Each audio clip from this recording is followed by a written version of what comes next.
Introduction by members. Member for Esquimalt Caldwood? No. Yeah, please. Esquimalt Caldwood. It's my honor to be here today and acknowledge the privilege that it is to be standing on the traditional and unceded territories of the Lekwungen-speaking people, today known as Esquimalt and Songhees Nation. Member, are you sorry. starting the speech Yes. on throne speech? Yes. No. Take My a seat. apologies, Mr. Speaker. Yeah, take a seat. We'll recognize you later. Yeah. No, take your seat. Introduction by members. Madam Clerk. Introduction of bills, orders of the day. Government House Leader. Thank you, Honourable Chair. I call address and reply to the throne speech. Now, Member for Esquimalt Caldwood. Thank you, Mr. Speaker, for your grace. As I look across the floor to my colleagues and my colleagues here, as we're all new and in this together.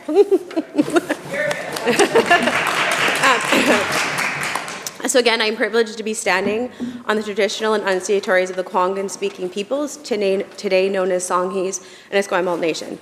I'm honored to be the MLA on the land of these nations, and actually even more honored to have my office located between them in the community. I look forward to being able to work together in partnership during my time as the MLA with all nations across the province. I would like to thank the people of Esquimalt Caldwood who voted for me. In a world where we're all busy, I am grateful for those who took the time to go to a voting station, submitted a mail ballot, or voted by phone for me. I am a person who truly appreciates people's time. So thank you all. Thank you for your stories.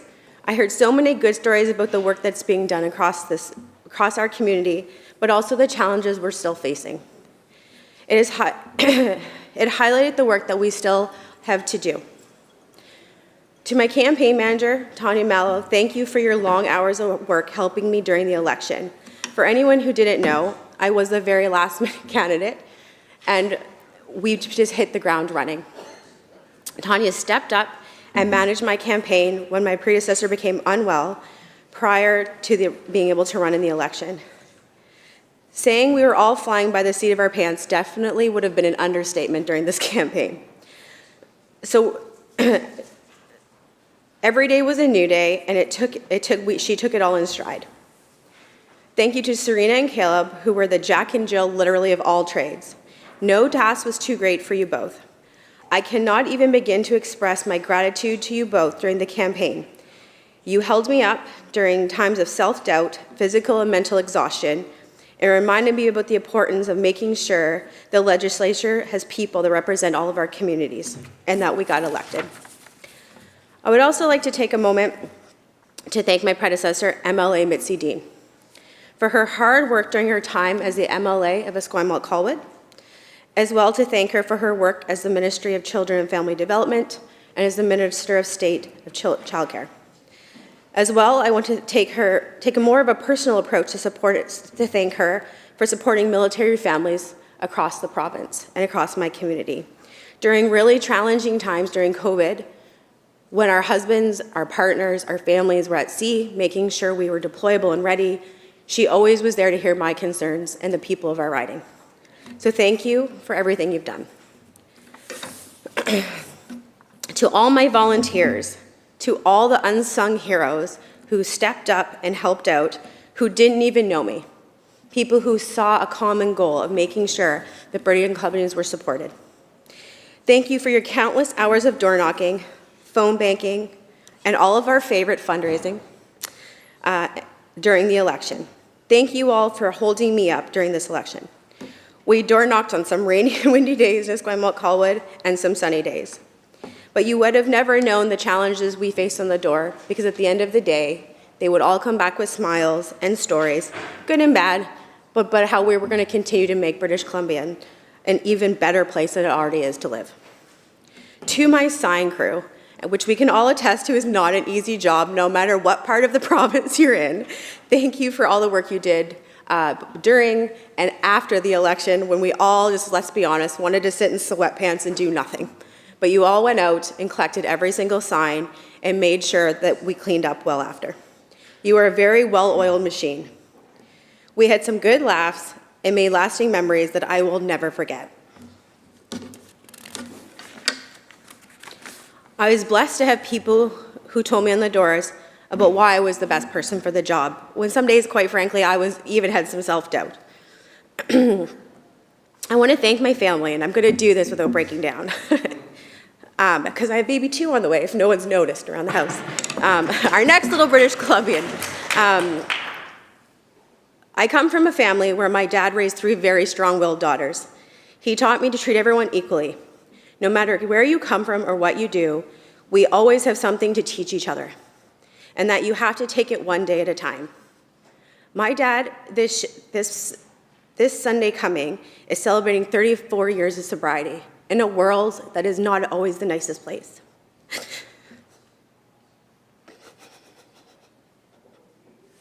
He is a man that I look up to as I stand in front of you today, who, due to health concerns, may not be here much longer, but I'm proud to say that I get to take every lesson I learned to this house with you as my colleagues to make sure that we are standing up for people.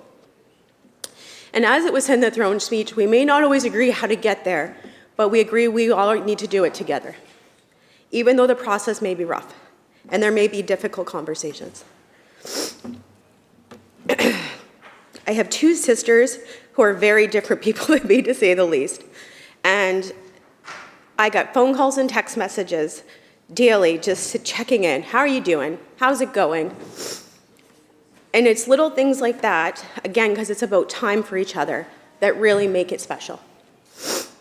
And to my in-laws, to my mother-in-law of a small town in Newfoundland, who is the mayor of a small town in Newfoundland, it was so nice to hear from other people across the country who looked to us in British Columbia and what we were doing. And it is always looking how they can also better their communities by looking at us as a province that's doing good work. To my little girl, to baby Evie, who people kept calling Evie for some reason during the campaign, in the news and everywhere. The running joke was, I had a media event with the Premier, and they said, "Oh, I can't believe how well Evie behaved." And the Premier was like, "Oh, thank you, that's kind of weird." And then he realized, no, they meant Evie, the baby. So it became a running joke in my house. It is a privilege to be the mom of a little girl and a second little girl on the way. And I'm going to bring back a few reasons why. It's astonishing that I get to be part of one of 93 people across the province who get to speak here today. I get to represent the people of Colwood, and I'm proud to have such a diverse caucus. We have most women elected ever in a caucus in British Columbia. Currently, 65% of our caucus is women. But I'm also honored to be elected to the BC's biggest group of women ever elected in the BC history, as I look across the floor as well. Thank you to the women who came before us, who made it possible, who supported us to get where we are today. That was not an easy fight always.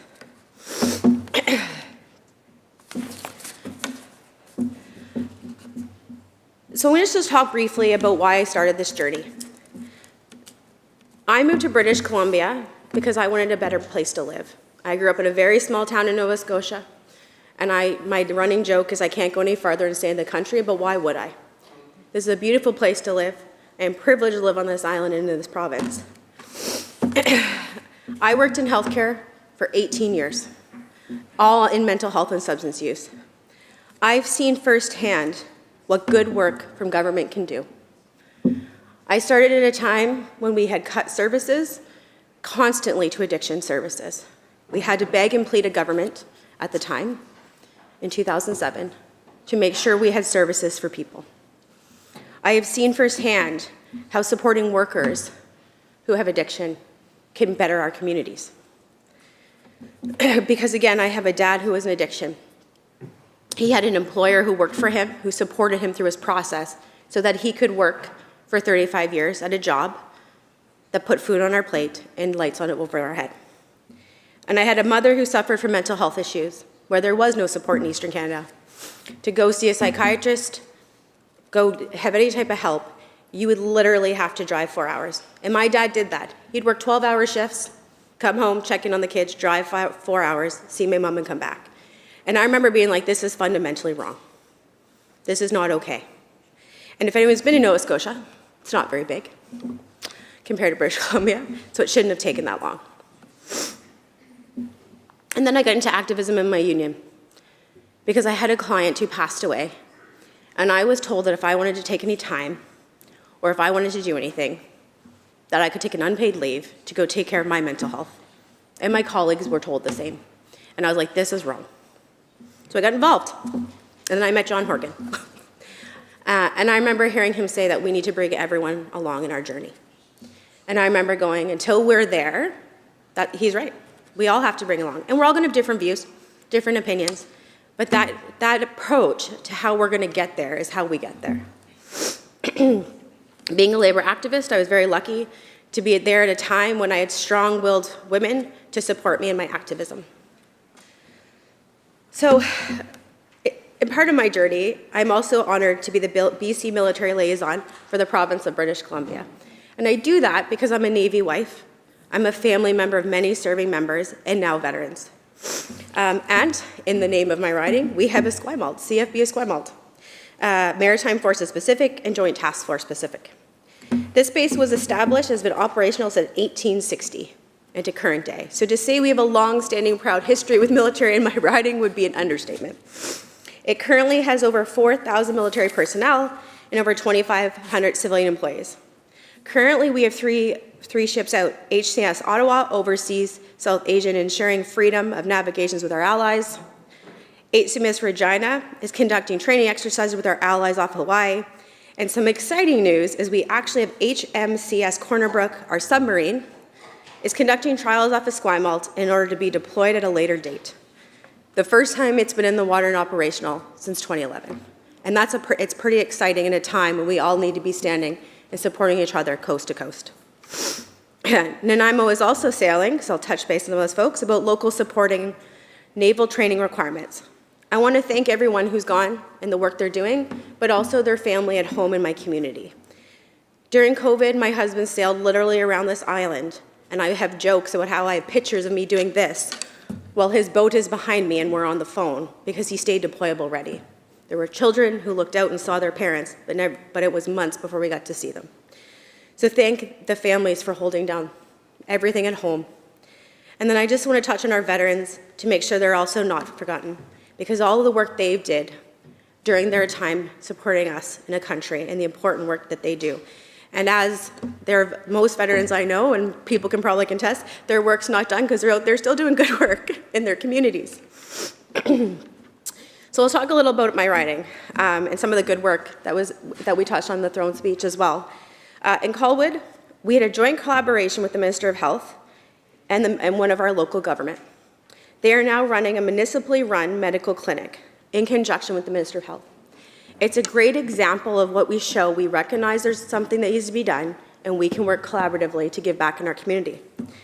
When Mayor Kobayashi made the announcement about this project, it was so big in the media. He had calls not just across our region and the province, but from across the country going, how did you guys make this work?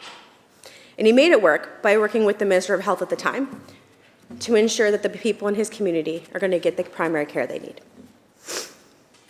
It said in the throne speech, a strong and growing economy is necessary to protect and improve the public services family rely on, especially healthcare. There's no greater expression of who we are as Canadians than our universal public healthcare.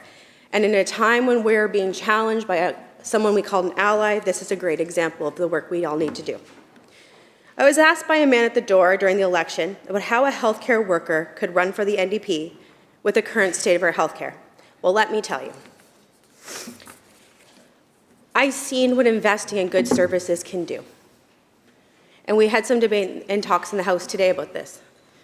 I've seen how we need multiple different approaches to support people in addiction and recovery. There is no one person with the same story, with the same problem. Therefore, why would their treatment be the same? We need to continue to make sure we're investing in all levels of recovery and support to support those people. And I just want to talk a little bit about Sean, who unfortunately did pass due to other related health complications. Sean was someone who was started on opiate replacement. He got hurt on the job.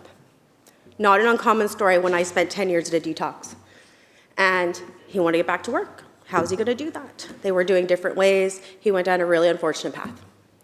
Opiate replacement therapy made it possible for him to get back into trades, working with his union, working with his doctor, making his pain manageable through opiate replacement therapy. And I bring that story forward because it's a good example of some of the work this government's done around opiate replacement therapy and what we need to do and to continue to do, as well as ensuring that we have abstinence-based programming, like we've done. And for anyone who doesn't know, in Victoria, we actually opened a women's treatment center, the first on the South Island for women of the island under this government. Before, those women would have to actually go to Lower Mainland for treatment, come back to our community, and then hope to stay sober. And now they get to be there in our community. We've also trained hundreds of doctors. We've hired nurses, over 6,000 nurses, just in the last year. We're taking action to retain them with better pay and working conditions. We are hiring and training people in healthcare, skilled trades, housing instruction, mining, and so much more. And I can tell you as a healthcare worker, when you have a government that cares, when you go to work every day during a pandemic, and you don't know what the next day is going to lead, that having a government who actually cares makes a difference for those workers. Some of the other good things that we talked about in the throne speech around health and things we've continued. The scope of practice for pharmacists, which is expanded. People getting on prescription drugs for minor ailments, free contraceptive quicker and easier. And the announcement of IVF treatment for people who want to start families, because we can't talk about conception without talking about IVF and the full spectrum of that care. As someone who had to rely on fertility treatment to start my family originally, the proud work that this government did to look for families, because it's also a cost of living. For anyone who unfortunately has had to go through fertility treatment, it's quite expensive. And deciding if you're going to try to save for a home or start your family is a tough conversation to have. And now you don't necessarily have to do that. You can go and start your process and start your family. And as someone who's been through the process, it's already really hard. It's mentally and emotionally a roller coaster. So taking that bit away from everybody who wants to start a family makes a difference for British Columbians. Government and people in the field of maternity care also work together. For no one who knows, it was called the Unattached Clinic, and everyone got wise enough to go, that's a horrendous name.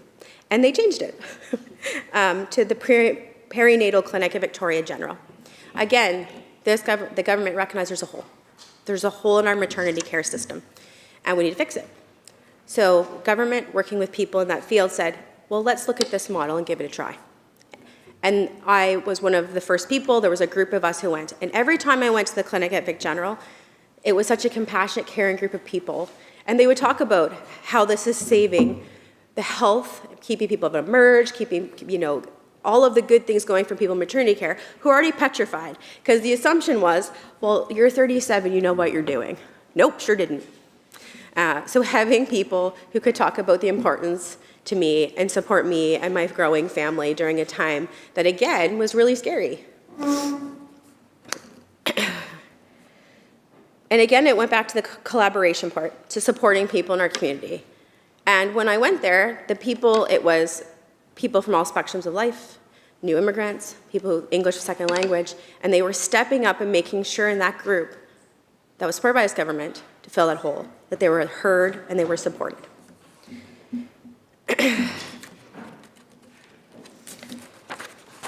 So a little on housing. I had the privilege of being elected into a Esquimalt council before I started this journey. Neither were really planned, for the record. And during my time in local government, we made some good progress in housing. And this government made that easier for us to support people who wanted to maybe look at different housing options on their land in our community. How could they support their kids with homes in our community, or aging in place is a very big one in my community as we have a growing population. Our government is cutting red tape to build more housing in our communities. And getting to see it firsthand when I was in local government, but then door knocking during this election was something extra special, and hear those stories. One of the other housing sites being built that is now built in our community is the Lions of Fleming. is a 6-story, 137-unit affordable rental. It is a mix of studios, 1-bedroom, 2-bedroom, family of 3-4 bedrooms, and several of its units are fully wheelchair accessible, which is actually really hard to find for people who are struggling with affordability. And it was a joint project with not only the government, but other community agencies. It's another example of when we all work together, collaboratively, we can show the good work we can do with the people in our community. I had the privilege of doing a tour just after I was first elected, and it was already the family housing was already half full, and hearing about the affordability aspect and what people were talking about and how it's changed their life shows what we've done. Next is childcare. Oh, I need it again, obviously. I myself struggled to find childcare, and then we looked at the affordability. We looked at everything this government's done, and I found a spot. And as I've got to meet and know those other parents, I hear about the difference it's made for their lives. One couple told me they were paying $3,000 a month for in-home childcare, because that's what they needed at the time, because they couldn't find a place, let alone somewhere that was affordable. They now are paying a much lower rate under our childcare plan, and now they can have a breather. And we just need to remember things like that are changing the lives for families in British Columbia. The minimum wage increase. For anyone who's followed me around, I can remember starting on the Paid for 15 campaign back in the day and how we had to raise minimum wage. BC is among the lowest, taking from, apologies, with the minimal wage increases, now BC is the lowest in Canada at the highest of any, or sorry, we're the highest in Canada for the minimum wage. We're ensuring future increases so people will keep pace with inflation, because it's important for people. Paid sick days. This was a huge win. This was great work. You know, as someone who, during the pandemic, had to deal with employees, and everyone's like, well, you're a union shop, it's great, you got sick days. I said, well, let me tell you about how casual workers don't. And the government listened. They made sure people don't have to go to work sick. This was great work, and I commend everything about it. We implement a standard of 5 days of paid sick leave every year. Some of the things we talked about too is hiring and training more people in multiple areas. I saw this in healthcare, and I often think of my cleaner. Her name is Mulu. She's amazing. Who cleaned at our facility. She was part of the group that got contracted out in the early 2000s that this government brought back in to healthcare. In her country, she was a nurse.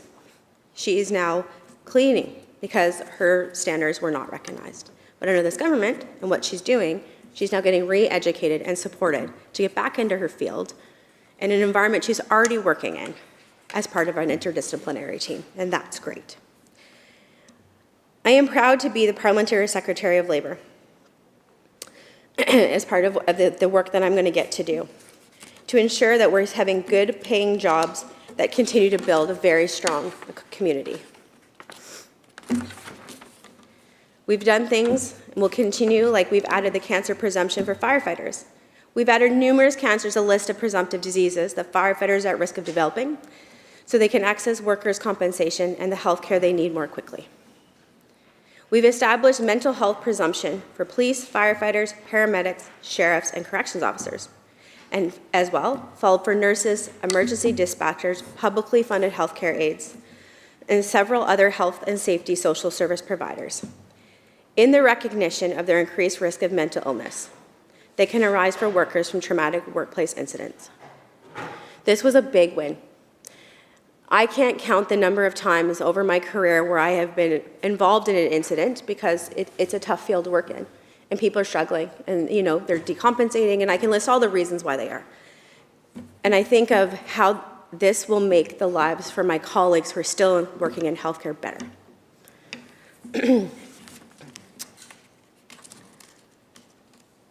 We've created 250,000 jobs in the past 7 years with the strongest hourly wage growth in this country.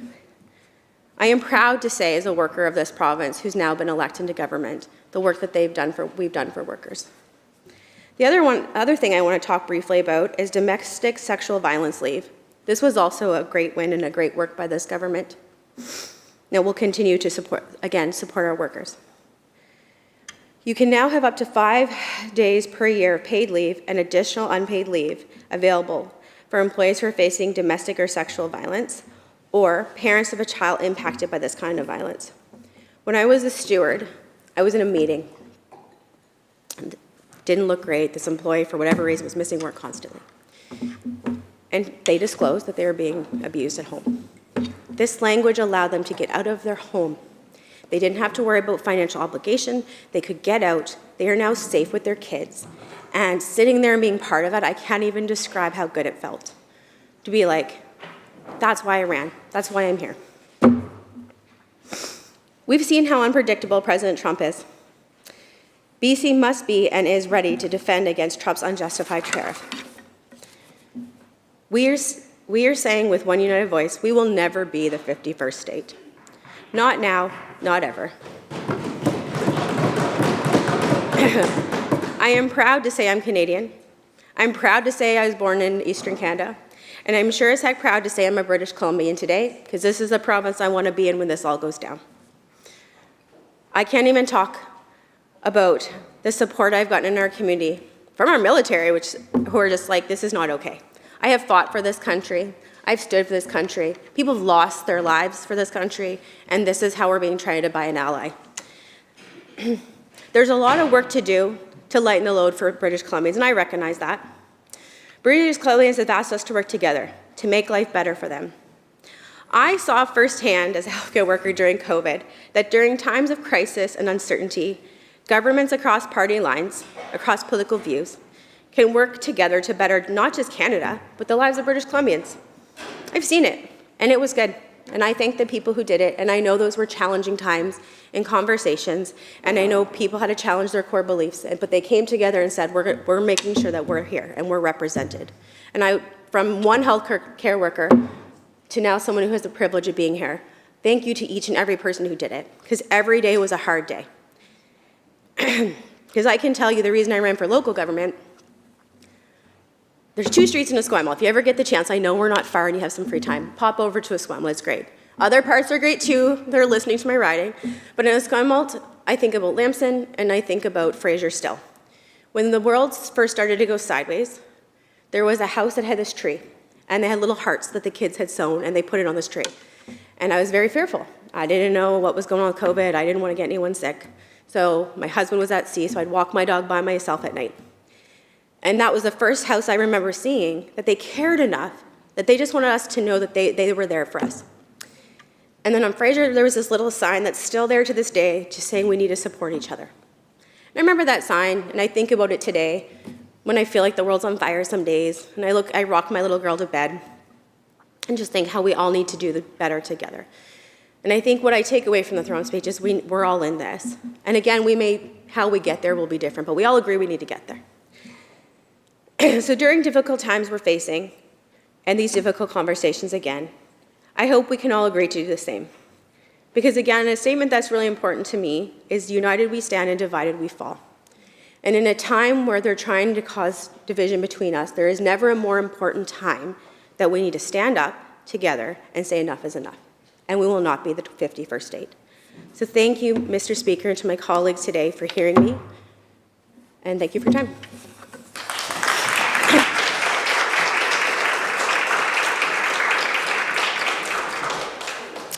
Thank you, member, and recognizing Leader of the Third Party. Thank you, Honourable Speaker, for the opportunity to provide a response to the speech from the throne. Before I begin, I want to thank the Lekwungen traditional singers and dancers in Esquimalt, Elder Mary Ann Thomas, and Songhees Elder Frank George for opening this 43rd Parliament in a good way with power and heart. This legislature sits on the territory of the Lekwungen-speaking peoples, now known as the Songhees and Esquimalt nations, and I'm grateful for their continued cooperation as we work to reconcile the wrongs of the past. I also want to recognize that the people of West Vancouver Sea to Sky live, play, and work on the territory of the Squamish and the Southern St'át'imc nations, which include the Lil'wat, the Hokcha, the Skateen, the Shamakwam, and the Nequatqua. I also note that my hometown of Whistler is on the shared territory of the 2 nations known in their languages as Skohomish Ohomeo and the Lil'wat Ul. I hold up my hands to the legislature staff, from the cleaners to the clerks, for helping me and everyone else in this building prepare for the start of session and our collective wish for 4 years of good work ahead. And I want to thank the constituents of West Vancouver Sea to Sky for empowering me to do this work. They've entrusted me to represent our diverse communities, and I really feel that weight. I will strive every day to honor you, the constituents, from the Statliam and Squamish people to the pioneers in Pemberton, the adventure seekers in Whistler, the innovators of Squamish, the free spirits on Bowen Island, and the pillars of West Vancouver society. So this is a big moment. I'm not sure what the nerves are about. It's not my first time rising to speak in this chamber. Maybe it's my first time being asked to hold forth for 2 hours. Well, actually, 28 minutes. I was never going to use the 2 hours, so that's probably about right. Hopefully I'm not stumbling too much, and it's also a big moment for our province and our leaders. As leaders, we can't afford to stumble. As we've noted several times already, we're living in a period of global upheaval. With that comes a once-in-a-generation opportunity for transformative change. To change in a way that anticipates the future and makes life better for everyone. As leaders, we can't lean on mental models and systems that no longer serve us. You can tell I started watching the Tragically Hip documentary and was reminded of the words of the great Canadian songwriter Gordon Downie, who's probably been quoted in this chamber before. Quote, "You can't be fond of living in the past, because if you are, there's no way you're going to last." That's probably true of all of us, but maybe I won't expand. Leave the poetry as it is. I've been really lucky to have a lot of rich life experiences on my journey into this chamber. All of them, I hope, will inform my work here. I've worked as a geological engineer, as an environmental professional. I've worked in the mining, the energy, development, contaminated sites, and local government sectors. I've been on both sides of the environmental assessment process, working for small businesses, working for deep-pocketed, influential proponents, and volunteering for community nonprofits, reviewing very complex EA reports in the thousands of pages. I've worked in mine closure and reclamation, geological exploration in the north of BC, environmental baseline mapping. I even did a season of tree planting in my youth. All driven by a desire to work in the great outdoors, not behind a desk. And as we all know, those dreams fade with age. Now I'm behind a desk, behind this desk. Even though I didn't come to BC until I was 18, I've been blessed to get to see so many parts of this province and truly fall in love with our land and its people. I've worked as local government staff and elected official, so I've been lucky to have the opportunity to see multiple angles of the equation, bridging some gaps and facilitating understanding on all sides. I also am extremely privileged. I'm white, male, etc., and I'm born at the right time to own a house and be financially comfortable. These bring their own sets of biases, so when I think about the breadth of perspectives that I cover, it feels like a lot for one lifetime so far, but it's actually quite narrow. If there's one key insight that comes from my life experience to date, maybe it's that under a different set of entirely possible conditions, but for the grace of God, I could have been unhoused, suffering from addiction, disabled, disenfranchised, or compelled by the need to support my family, I could have been pushed into working for a corporate interest that wasn't aligned with my values. It's true, some of these things are choices, but it's important to remember many of them are the product of circumstance and beyond our control. I'll say again, I feel extremely lucky to be standing here. Because he's in the building, I do want to thank the Mayor of Gibson, Silas White, for setting me on this journey. It was his idea to start this crazy enterprise, and he helped me follow through on the first part of it. I really want to lovingly thank my parents who might be watching, Mary and Jean. They created the conditions that allowed me to be here. And it's really important that I recognize and thank my spouse, Ginny. She's been there through very difficult times, including our young daughter's severe illness and thankfully recovery a few years ago. She truly keeps the train on the tracks, and part of that, I want to say hi to my twin 11-year-old daughters who literally light up my life every day, and who I'm starting to miss quite a bit, by the way, and this is only week one. Speaking of my upbringing, it might be my Yorkshire English or Calabrese Italian heritage, but I've always been a little skeptical of tradition for tradition's sake. So it's important to me that I fill this new role in an unconventional way. Not all the time, but sometimes. I'm not like many people who maybe found their way here. I'm not a great disruptor, activist, or anti-establishment agitator. And I absolutely respect that some traditions are long-standing because they're well thought out, they incorporate history and experience, and they work reliably most of the time. But I do feel like it's my duty to examine and expand my own patterned, established mental models, shine light on methods and traditions that are no longer working, and incorporate different ways of seeing into my work.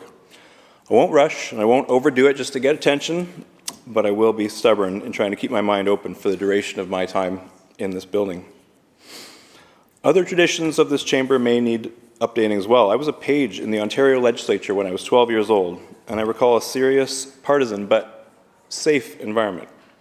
A lot has changed since the 1980s. When I first visited the gallery of this chamber in 2018 as a guest of former MLA Nick Simons, I remember having a visceral reaction, dismayed at the culture of question period. I remember thinking at the time that I would not want my children to witness it, and I thought this behavior would not be acceptable in my children's classroom, so why should it be okay for adults? I really felt for the school groups in attendance that day, the example being laid out for them to see. And I will say regretfully there was equally poor behavior from some representatives of all three parties in the House at that time. These are some of the experiences and observations I bring with me as a new MLA. I'll take these first few weeks and months to observe, learn, and ask questions before making any rash decisions. I'll always center my actions in two-way communication with communities of West Vancouver Sea to Sky and other communities across this great province. My long-term goal is to avoid complacency. If I'm no longer doing this job with all my heart and soul, then I should definitely pass it off to someone else to carry on. British Columbians should expect no less from their representatives. Zooming out, it's not easy being a British Columbian these days. Climate change, growing inequality, international politics, and the rising cost of everyday essentials are all making life less certain and causing anxiety, fear, and concern. But as we've learned, British Columbians are born tough, and we've never shied away from adversity. When wildfire threatens, we open our homes to evacuees. When a neighbor goes missing, entire communities help with the search. We work late at the hospital, even when our shift is over. We run a meal train for new parents or families facing an emergency or tending to the sick and injured. We still pull over if we see someone struggling to change a flat tire. We're a province of problem solvers and adventure seekers. We don't suffer at the hands of natural disasters or foreign powers. We make our own future. We can make a future that's better than where we are now, and we've borrowed heavily from future generations, and the debt is coming due. That may be provocative when for the first time in nearly 100 years, we're not sure that tomorrow will be better than today. Life expectancy is shortening, our democratic foundations are shaken, and there are some dark clouds on the horizon. But I have hope, and I believe we can make a future that's better than we are now. We have to look to the horizon and create a more stable, balanced, prosperous province. We can't escape the reality. We have been borrowing from future generations, and it's time to repay the debt. We've borrowed forests to make massive profits, many of which have flowed offshore, never to be seen again by British Columbians. We've borrowed farmland to build warehouses and factories and subdivisions. We've borrowed fossil fuels when we needed to transition and save those fuels for their highest and best use. But we have the expertise, the knowledge, and a deep-seated evolutionary understanding that we need to live differently and secure a better future. We can stabilize our changing climate and build more resilient infrastructure to withstand the storms ahead. We can mend the frays in our social safety net, not just reduce poverty, but eliminate it entirely. We can continue to strengthen our relationship with the First Peoples of this province because it's the right thing to do, and it will make us all stronger and better. How do we do it? Certainly not by repeating past mistakes or through nostalgic narratives, as powerful and compelling as they might be, about the good old days. The good old days were not always good for a whole lot of people, and we can do better. I also believe we can do better without stoking fear, guilt, or shame. Change is unsettling, and it's scary sometimes. This isn't about imposing rules that force people to be green. It's about offering people better options, increasing opportunities for sustainable, long-term prosperity. It's our job as legislators, leaders in our communities, to lead by example, set the tone, send the right signals, tip the scales towards hope. With leaders breaking trail to a clean, equitable future, we can inspire British Columbians to be participants in a new way of being on this planet. There is evidence to support this thinking. Social change is contagious. In colloquial terms, we'd call it keeping up with the Joneses. And if the Joneses have solar panels on their roof or a heat pump on the side of their house, neighbors are more likely to get on board, especially when it saves them money. Behavioral scientists understand that just knowing what's healthy or environmentally friendly isn't usually enough to change behavior. Humans are social and like to fit in, at least some of the time. If it's normal to compost our food waste, bike or bus to work, replace old windows, more people are likely to do it. Normal, meaning we normalize these things and they become everyday. Former Obama White House advisor Molly Kawahata spoke in Whistler a few weeks ago, sponsored by Vail Resorts, who have a fairly strong epic promise for environmental sustainability. Molly pointed out that climate anxiety not only negatively impacts our psychological well-being, but it can paralyze people who want to take action and don't know where to start. In this building, we can offer hope. We can build affordable housing, community health centers, transit systems, clean energy, value-added forest products, and the food and water security that make it easier for British Columbians to choose the right path. I'm going to take that back. It's not right. It's not a right path or wrong path. It's the path that we've agreed upon as a society and as a group of legislators. We can build a BC that works for everyone, not just the wealthy or well-connected, and step up for the people who have been struggling the most and don't have the voice. We can offer real practical solutions that people feel in their daily lives, solutions that don't just help today, but set us up for a stronger, fairer, and more sustainable future. And we don't actually have to sacrifice anything to make it happen. We can have both, or we can have it all. We don't have to choose between sustainability and prosperity. We can have both. We don't have to choose between climate action and a strong economy. We can have both. We don't have to choose between equality or between equity and wealth. We can have both of those. Inside this building, political theater can amplify divisions as we strive for political differentiation in a busy information world. We can make it seem like British Columbians are more polarized than ever, but I believe we have more in common than ever before, facing, as we know now, several common threats. We all want the lights to turn on when we hit the switch. If it's solar, wind, geothermal, or tidal generators that are powering that switch, at a lower cost, we can make our daily life more comfortable while also reducing our reliance on, let's face it, boom and bust fossil fuels. We all want to be able to travel to places we need to go quickly, comfortably, and affordably. Evidence shows that transit, abundant, reliable, frequent transit, would meet that need much better than cutting gas taxes and building and widening roads. And it's a wise investment of public money. We all want to have money left over after we pay the rent or the mortgage. We won't get there by consolidating wealth at the top, and we won't get there by investing in sunset industries that enslave us to volatile international markets. We can make that future by growing our knowledge economy, clean tech, responsible tourism, and creating a robust, resilient basket of social services. We all want accessible and high-quality healthcare, housing, and education. We all want healthy communities that feel safe. We may disagree about the best way to get there, but we remember that we're working towards a shared goal. The work gets easier. Finally, we're all unsettled by the prospect of trade conflict, and we want our economy to be more diversified and more resilient. So I want to talk about the spirit of collaboration that is the foundation of the Cooperation and Responsible Government Accord, the third-party caucus's agreement in principle with this government, CARGA for short. In a time where global and local forces are pulling our province apart, the Accord finds common ground. It recognizes that the future of British Columbia is more important than scoring political points. Our Accord provides at least a year of stability to be renewed annually. It allows government to deliver for British Columbians instead of fending off confidence votes and the specter of another divisive election. The Accord provides essential investments that bring us closer to that hopeful future. There's money for community health centers, which will lift the burden from primary care providers and connect more people to family doctors. We'll improve access to mental health by covering psychologist visits under MSP. We're focused on providing secure housing to our province's most vulnerable people, with 30,000 non-market housing units over the next 4 years and expanding renters' protection via SAFER and RAP, Rental Assistance Program. We will build stronger communities with reduced crime and public drug use by expanding Duncan's Village model, where healthcare, addictions, treatment, housing, and employment are made available to the most vulnerable members of our communities.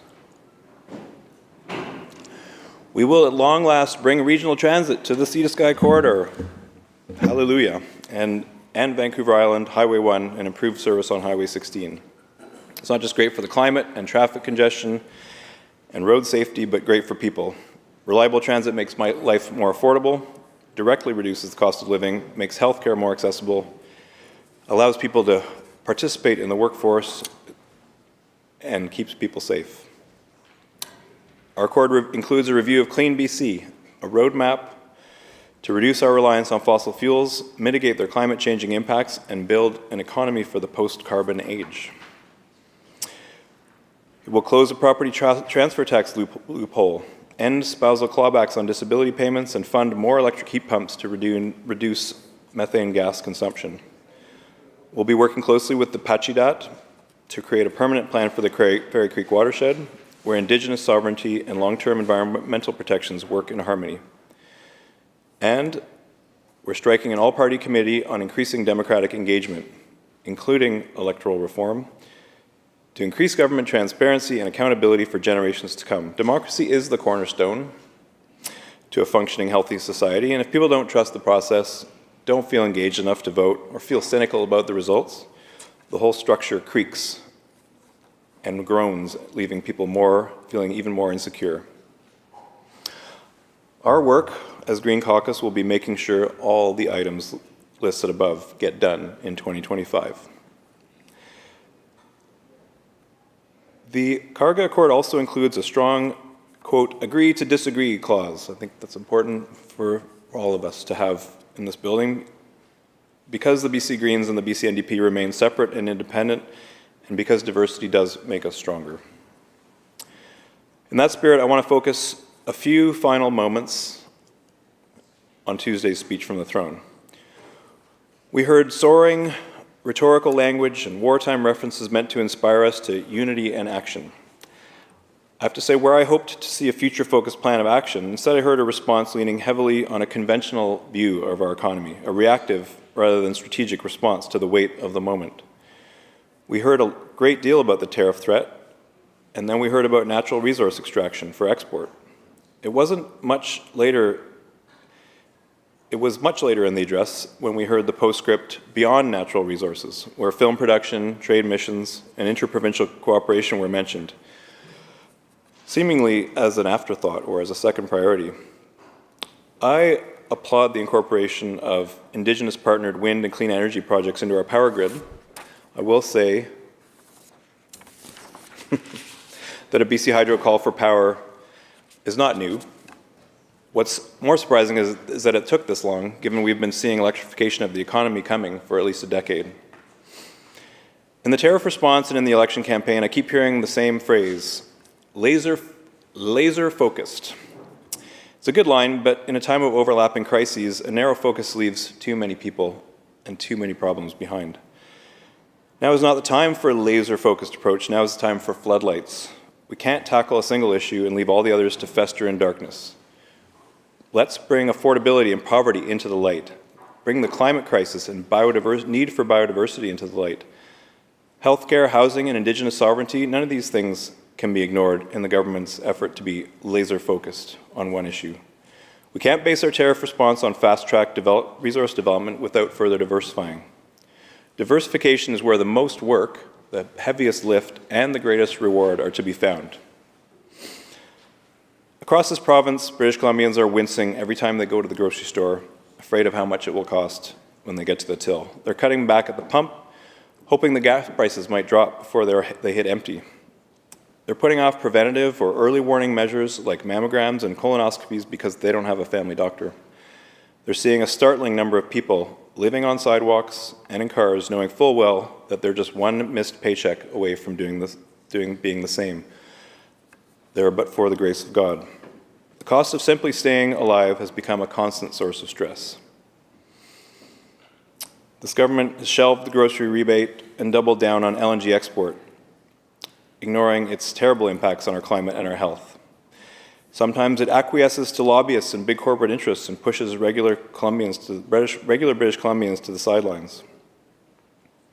While we celebrate fast-tracking domestic clean energy projects, the magnitudes are important and they tell a story.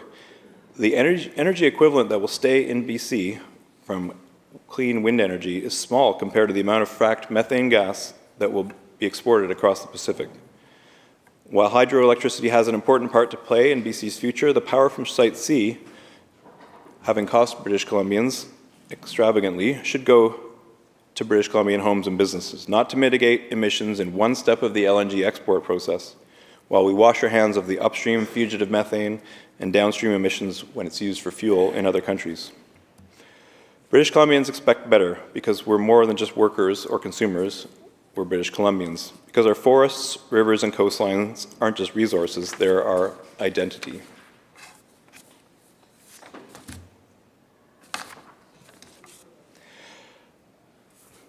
Hazard of double-sided pages. I'm going to finish up. I know we can make the future better. That's why I wanted to be elected to this chamber.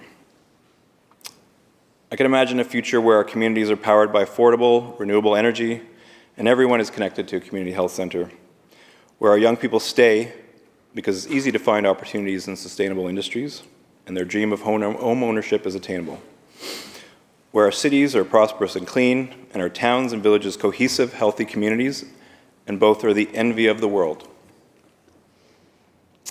My fellow members, let's get to work. Thank you, Honourable Speaker.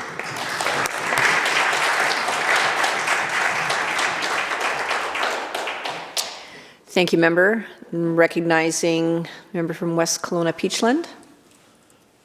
Thank you, Madam Speaker. Madam Speaker, it is an immense honor to stand here in this House today and speak on behalf of the people of West Kelowna Peachland. I consider it a great privilege to serve as their voice, and I do so with a deep sense of responsibility.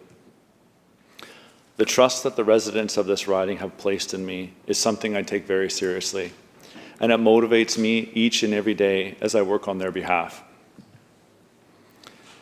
I would like to take a moment to express my heartfelt gratitude to the people who made this journey possible.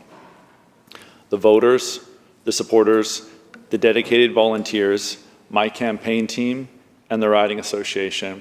Thank you. Their tireless commitment has been nothing short of inspiring. As many of us know, the Okanagan summer heat can be intense. Temperatures often soar into the 40s, but despite that, my volunteers were still out there, knocking on doors, engaging with the community, and ensuring that the voices of West Kelowna Peachland were heard. Their hard work and passion are what our democracy is built on. I am so grateful for every step they took to support me. To my family, and especially to my wife, Megan, your unwavering support is the foundation of everything that I do. You have been my rock through every challenge and triumph, and I would not be here today without you. Your love and dedication inspire me to be the best representative I can be for our community. I am also proud to serve as the official opposition critic for emergency management. This role comes with great responsibility, especially as British Columbia faces increasing severe threats from wildfires, floods, and landslides. The events of recent years have underscored just how vulnerable our communities are to these disasters. Whether it's the wildfire season that seems to grow longer every year, or the floods that devastate our infrastructure and threaten British Columbian lives, we must be prepared for anything. The people of British Columbia deserve leadership that prioritizes safety and security. It is not just a matter of reacting to emergencies as they arise. It's about proactive, forward-thinking solutions to ensure that when disasters strike, our communities have the resources, coordination, and resilience to recover quickly and effectively. As I listened to the throne speech, I was reminded of the need for a bold, strategic approach to emergency management that reflects the true risks we face in our province. We cannot afford to be reactive. We must be prepared, and we must act with urgency and clarity to ensure that British Columbians are safe and supported when emergencies occur. This is not just a political issue, it is a matter of life and death. The protection of our communities, the safety of our families, and the security of our future must be at the forefront of provincial priorities. I'm committed to ensuring that we do more than just talk about the need for better emergency management. I will continue to fight for the resources, strategies, and leadership that will keep British Columbians safe in the face of increasing challenges. I was born in Penticton, raised on a family farm in Okanagan Falls, and went to a local high school in Oliver. For the past 15 years, I've called West Kelowna my home. And throughout my life, I've grown deeply connected to this province. I've served on the front lines as an RCMP officer in BC and fought wildfires with the BC Wildfire Service. These experiences have given me an even greater appreciation for the land and the people of British Columbia. But beyond the work, British Columbia is where I feel most at home. The rugged mountains, dense forests, and pristine lakes shape our identity as much as they shape the land itself. From hiking in Manning Park and Glacier National Park to running along the shores of Okanagan Lake in Peachland, I've spent countless hours in this province's beautiful outdoors. Camping across BC and exploring every region has shown me just how diverse and precious our landscapes are. They're not just scenic backgrounds, they are at the core of who we are. And it is our responsibility to protect them, preserving this legacy for generations of British Columbians to come. Madam Speaker, wildfires, landslides, and extreme weather events are no longer rare occurrences in British Columbia. They're a fact of life. Yet, year after year, we see the same old story unfold. Communities left vulnerable, first responders stretched thin, and a provincial government scrambling to react instead of planning ahead. This is not just unacceptable, it's dangerous. Take, for example, Highway 97, which serves as a vital lifeline for the Okanagan. The stretch between Peachland and Summerland remains dangerously unstable, with landslides routinely closing the road, putting families, businesses, and emergency services at risk. This should not be the case for one of the most important routes in BC. Similarly, West Side Road, another crucial road along Lake Okanagan, is outdated and unsafe. For years, this road has been neglected by the government. There has been little to no improvements in the last 8 years. This windy, narrow road has blind corners, inadequate shoulders, and a sheer drop into Lake Okanagan below. With no passing lanes for many kilometers and poor maintenance, especially in the winter, it is a constant hazard. In fact, West Side Road has earned the dubious distinction of being voted the most unsafe road in British Columbia for several years in a row. This is not just a statistic. It is an everyday reality that my constituents are forced to endure. Just a few weeks ago, this road was put to the test after a bomb threat closed the bridge across Okanagan Lake. Traffic on Highway 97 was diverted to West Side Road, further highlighting how poorly equipped our region is when it comes to reliable infrastructure. Local residents had no choice but to rely on a road that has long been a safety concern. Moreover, when a bomb threat closed the bridge, many drivers attempted to use the 201 Forest Service Road as an emergency bypass route. While this may have been possible in the summer, the road is impassable during winter when it is covered in snow and ice. Vehicles became stuck, and search and rescue teams had to be called in to assist motorists. This incident underscored how critically underdeveloped the infrastructure and emergency routes are in the central Okanagan. This neglect has real-world consequences. The Okanagan's emergency response systems are simply not up to the task. Search and rescue teams, who often assist fire, police, and ambulance services, rely on gaming grant funding to continue their vital work. Yet despite record profits in the BC gaming industry, funding levels have stagnated and have not kept up with inflation. This puts volunteer emergency services at risk.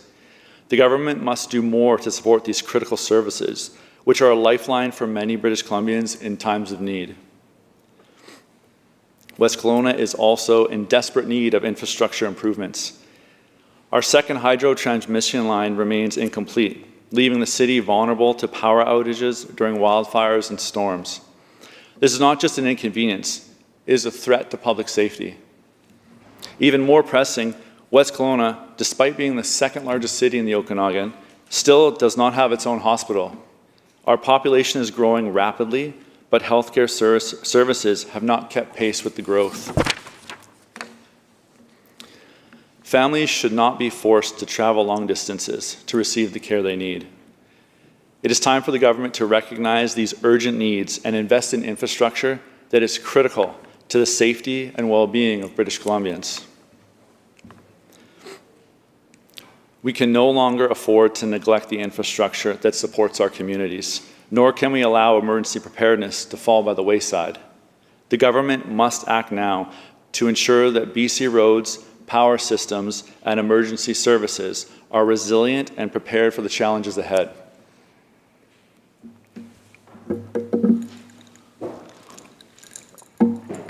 Madam Speaker, life in British Columbia has become more expensive than ever before. Whether it's housing, groceries, fuel, or utilities, the rising cost of living is making it harder for families to make ends meet. Across our province, hardworking British Columbians are struggling to balance their budgets, and far too many are being forced to make difficult decisions between basic necessities. This is a crisis that cannot continue to be ignored. In my riding of West Kelowna Peachland, we feel this pressure acutely. Families who have lived there for generations are finding it increasingly difficult to stay in the community they love.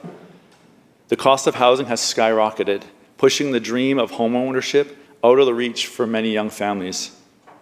Whether it's a first-time homebuyer looking for a modest property or a senior trying to downsize to something more affordable, too many people are left with limited options. The cost of living crisis extends far beyond housing. The price of groceries has climbed steadily, leaving families to wonder how they will stretch their paychecks to cover basic needs. Gas prices are a constant strain on household budgets, especially in ridings like West Kelowna Peachland, where many residents depend on their vehicles to get to work or run essential errands. For many, rising fuel costs combined with the carbon tax are becoming an unmanageable burden, limiting British Columbians' mobility and freedom. This affordability problem isn't just making life difficult for those already here.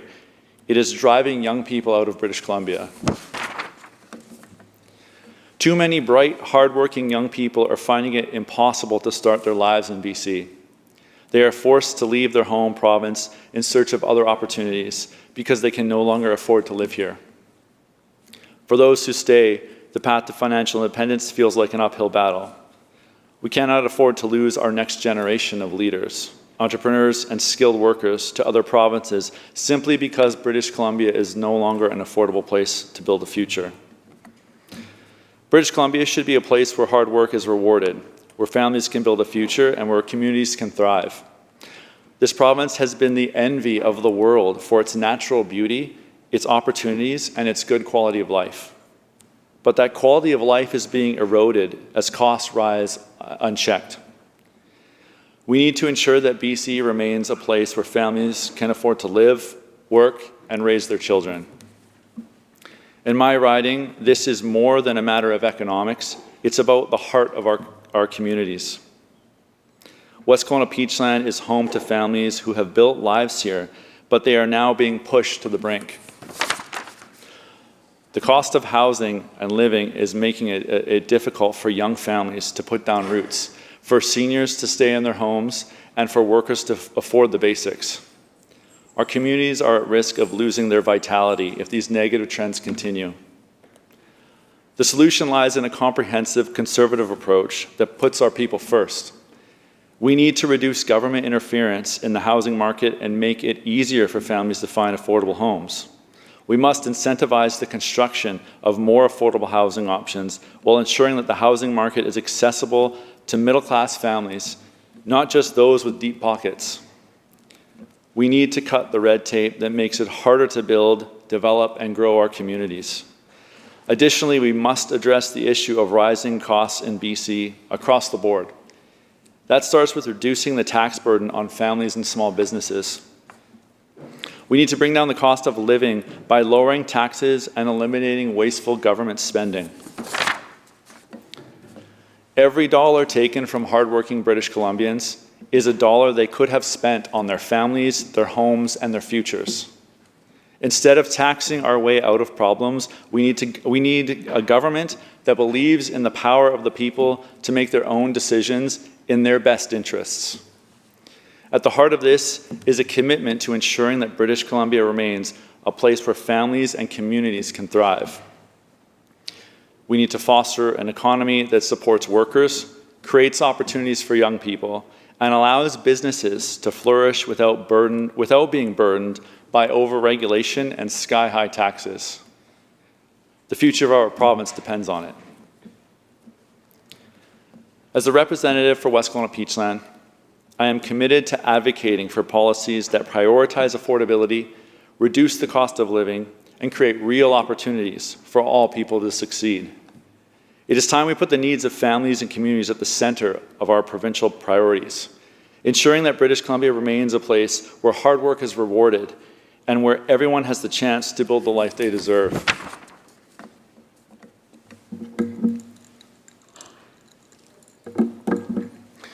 Madam Speaker, British Columbia is unlike any other province in Canada. Our distinct identity is uniquely shaped by the land we call home, the industries that sustain our families, and the communities we hold dear. From the rugged coastline to the majestic mountains, from our agricultural roots to our vibrant tech sector, British Columbia is a province defined by both its natural beauty and the hardworking people who make it thrive. Our future should reflect this richness, but it also needs to be protected and guided by the principles that have always built this great province: self-reliance, personal responsibility, and community strength. One of the most fundamental beliefs I hold as a member of the official opposition is that decisions about our future should be made here in British Columbia, not thousands of kilometers away in Ottawa. While the federal government plays an important role, the people of British Columbia know what is best for our province. We understand our challenges better than anyone else. We know what our needs are different. We know that our needs are different and that solutions that work in other parts of Canada don't always apply here in BC. Whether it's emergency preparedness, infrastructure, or economic growth, we require tailored solutions that reflect the reality we face and the opportunities we have. As the critic for emergency management, I am committed to ensuring that our province is equipped to handle the unique challenges we face. In British Columbia, we live in an environment where wildfires, floods, and landslides are a part of life. But far too often, we see governments scrambling to react to crises instead of preparing for them. That is why, as a Conservative, I am advocating for a proactive approach to emergency management, one that prioritizes prevention, readiness, and support for our first responders. We must invest in the infrastructure that helps keep communities safe, whether it's upgrading roads, fortifying bridges, or ensuring emergency services have the tools they need to respond swiftly and effectively. In my riding of West Kelowna Peachland, we know firsthand the toll inadequate infrastructure and emergency response can take. We've seen the devastation caused by wildfires, and we've felt the strain on our first responders who are asked to do more with less. It's time for the government to take a proactive, long-term approach to building infrastructure that serves communities, not merely react to crises when they arrive. Whether it's fixing unstable roads, ensuring emergency routes are accessible in all conditions, or bolstering search and rescue operations, we need a government that works to make British Columbia safer before the next disaster strikes. This is also about creating the conditions for economic growth. BC is a province rich in resources, innovation, and talent. Yet we've seen time and time again how provincial policies can stifle the very industries that sustain us. A stronger future for BC means fostering a business environment that allows entrepreneurs to thrive, supports local businesses, and creates jobs families can rely on. BC Conservatives stand firm in our commitment to cut the red tape that burdens businesses, reduce unnecessary taxes that stifle growth, and to make sure that our natural resource industries like forestry, mining, and energy continue to contribute to the prosperity of all British Columbians. We must protect our environment, but we must also protect the economy. These two goals are not mutually exclusive. They go hand in hand. Moreover, we need a BC where the essential infrastructure of our communities, like hospitals and roads, are built to meet the needs of our growing population. West Kelowna Peachland is one of the fastest growing regions in the province, but the infrastructure has not kept pace with the demand. Our second hydro transmission line remains incomplete. And despite being the second largest city in the Okanagan, West Kelowna still lacks its own hospital. These are not just inconveniences. They are critical gaps in our ability to provide the necessary services to our people. As a member of the opposition and a dedicated advocate for my riding, I will continue to push for the infrastructure investments that are essential for BC's future. Every community, no matter how rural or urban, deserves the services and infrastructure that will allow it to grow and thrive. I believe in a future where British Columbians can live in communities that are safe, prosperous, and supported by the right policies. A future where families are empowered to live the life they want without being burdened by sky-high taxes and inefficient government. A future where our roads, hospitals, and schools are built to meet the needs of today and tomorrow. This is the future I am working towards, and I am committed to ensuring that British Columbia remains the best place in Canada to call home. Together, we can build a province that is not only stronger, but smarter in how we address challenges of tomorrow.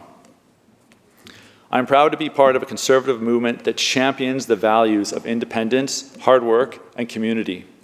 And I will continue to fight for a stronger, safer, freer, and more prosperous British Columbia for all. Madam Speaker, British Columbia is my home. It always has been, and it always will be. From the Okanagan Valley, where I was born and raised, to the rugged mountains and peaceful lakes that define our province, every inch of this land is part of who I am. British Columbia is not only a place to live, it is the heart and soul of our identity. It is the land that nurtures us, the communities that support us, and the future we are building for our next generation. It is a privilege to stand before you in this chamber today, representing the people of West Kelowna Peachland and advocating for the future of this great province. The challenges we face in British Columbia are real, but so are the opportunities. Together we can chart a course toward a future where British Columbia remains a beacon of opportunity, self-reliance, and prosperity. A future where the people of BC, every family, every worker, every community, are given the tools and the freedoms to succeed. As a proud member of the official opposition and the critic for emergency management, I am committed to working tirelessly for the people of this province. We must prioritize British Columbia first. Whether it's ensuring our infrastructure is built to last, investing in our emergency preparedness, or cutting the government's red tape that holds us back. Our province is full of untapped potential. I believe that with the right leadership, BC can become the model for economic growth, strength, personal freedom, and greater autonomy. Let's work together to build a stronger, safer, and more resilient British Columbia, one where the needs of our people come first. A province where families can live in peace, where businesses can thrive, and where our natural beauty is preserved for generations to come. It is time to put British Columbia back on a path to prosperity, to reclaim the values that have always defined us: hard work, freedom, and responsibility, and to ensure that our province remains the best place in Canada to live, work, and raise a family. This is my commitment to you. I will continue to fight for the future of this province and its people, because BC is worth fighting for. Thank you, Madam Speaker.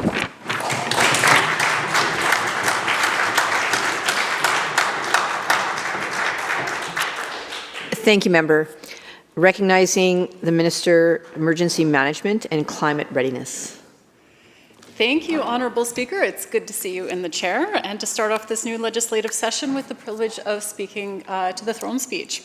I want to begin by recognizing that we are on the traditional territories of the Lekwungen-speaking people, the Songhees and Esquimalt First Nations. And before I begin, I think it's really important to remember that being here is a team effort in every sense of the word. My election team was incredible. They were all in every day to elect a government that puts people first. I was honored to be supported by volunteers in the hundreds, including some very brave souls who were out during the atmospheric river on the last 2 days of the campaign. And many thanks also to my executive, who are competent, compassionate, and dedicated to building a BC that we can all be proud of. My personal team, Speaker, is everything to me. Without their love and support, I couldn't be here. My husband, Trevor, has been my best friend, adventure partner, and the love of my life since we met 23 or 24 years ago. Yes, Honourable Speaker, we really can't agree on the dates, but it has been a source of humour for 10 or 11 years. More seriously, he carries an incredible load when I'm here or traveling around the province, working on issues that matter for people and communities, and I am so grateful for his kindness, his sense of humor, his intelligence, and above all, love. Our kids, Will, Tilly, and Sully, miss their mummy a lot. We might text and talk, but it's not the same as being there in person. The kids have been taking turns with a bug this week, and I know that Trevor has it, but there is something that is an unmet need for mummy snuggles, both from me and for the kids. I am so proud of my kids. They are growing into the people they are meant to be. They are empathetic, clever, and strong, and my husband and I are playing zone defense at our house, and I'm not sure that we're coming out ahead, and that is a good thing. Not every day runs the way you'd hoped it would go, and that's where I'm so grateful for the support of my folks, Peggy and John, who we tag into the ring when we're worn out, double booked, or otherwise in a pickle. Our lives would be a whole lot messier without their help. And it is the greatest honor, Speaker, to be elected to represent Richmond-Steveston.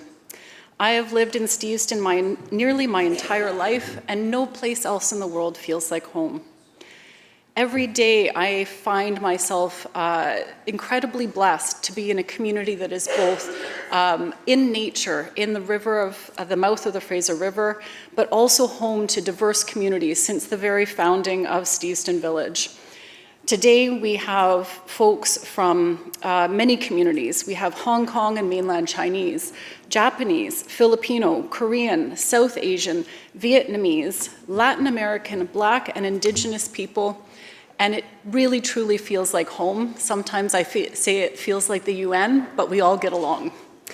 We have a history of diversity since the 1800s, and that's reflected in our heritage sites, like the Britannia Heritage Shipyards, where we celebrate First Nations, in particular the Musqueam people, Japanese settlers, as well as Chinese and white settlers.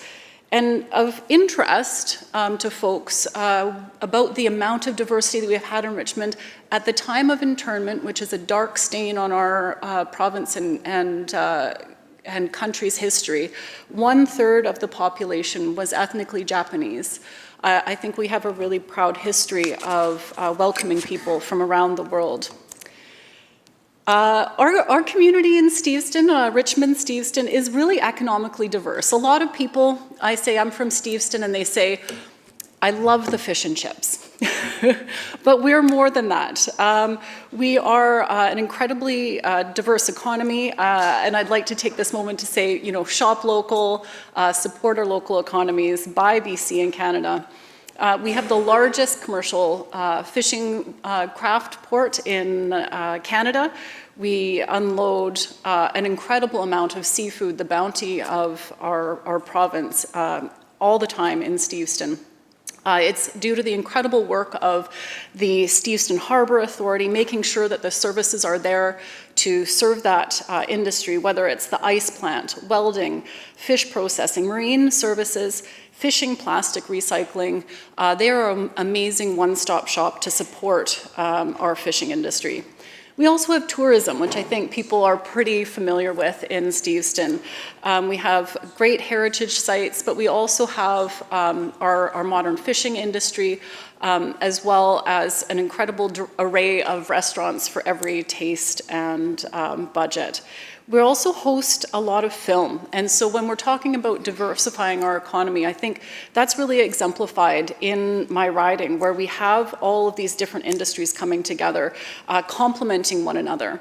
Our film industry takes advantage of our heritage sites, as well as our natural areas like Garry Point Park, which was transformed into a rather haunted locale for a while with temporary buildings.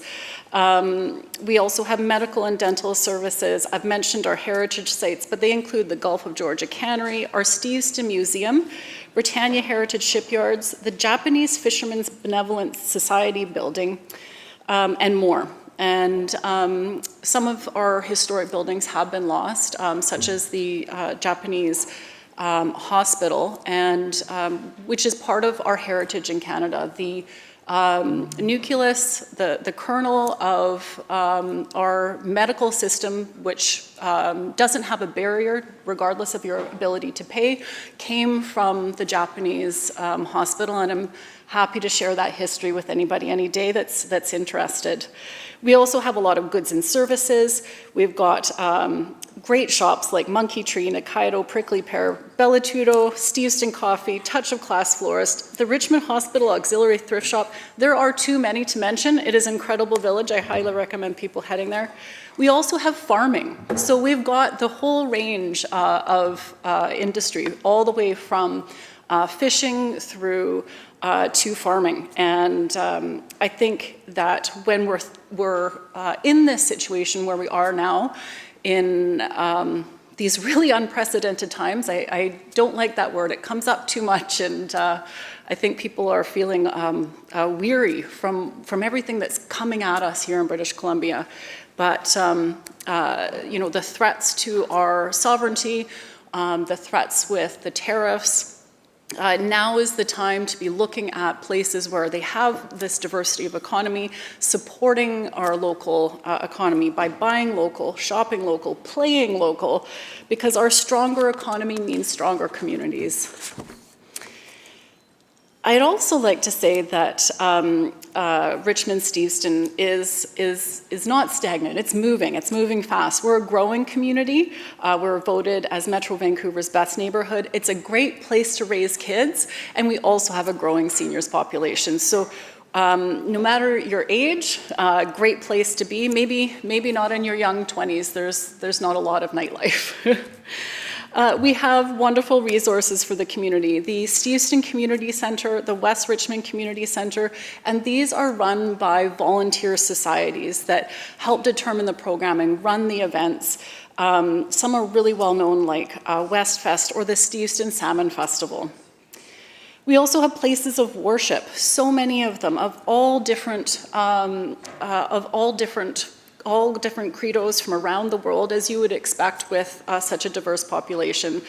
We've got Steveston Buddhist Temple, St. Joseph the Worker, South Arm United Church, Gilmore Park United Church, the Bayat, the Chabad, Beth Tikva, St. Anne's Anglican Church, Lighthouse Church, Eastern Catholic Church, Richmond Chinese Alliance Church, Emmanuel Christian Church, and I think that these are all part of that beautiful tapestry of culture and ethnicity that we have in our riding. And it is such an honor to be able to attend special events, cultural and religious celebrations, enjoy these special foods, and we are constantly learning from one another, and we are finding joy in our diversity. Everybody is just so immensely proud to be part of the community and to be able to contribute to that wonderful tapestry. And Speaker, it's no surprise that housing is incredibly important.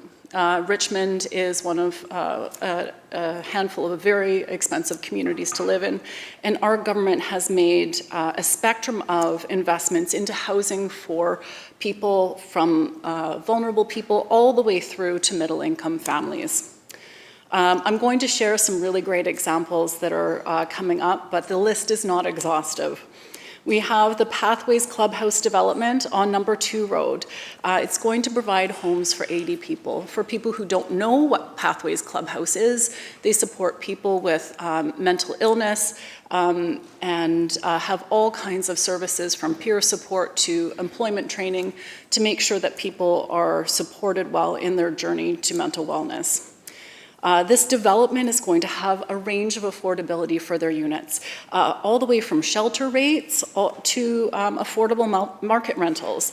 And this project received provincial support through BC Housing in partnership with the City of Richmond. And I'm excited that the project is going to be completed this year, and we'll be getting that online soon. There's also a 9-acre BC Housing site at 2 in Blundell that is in the process of being redeveloped. 850 new units for individuals and families are going to be coming to this site. It's going to be phased construction, and it will include support for existing tenants. This is great news for folks who are finding affordability in Richmond a challenge.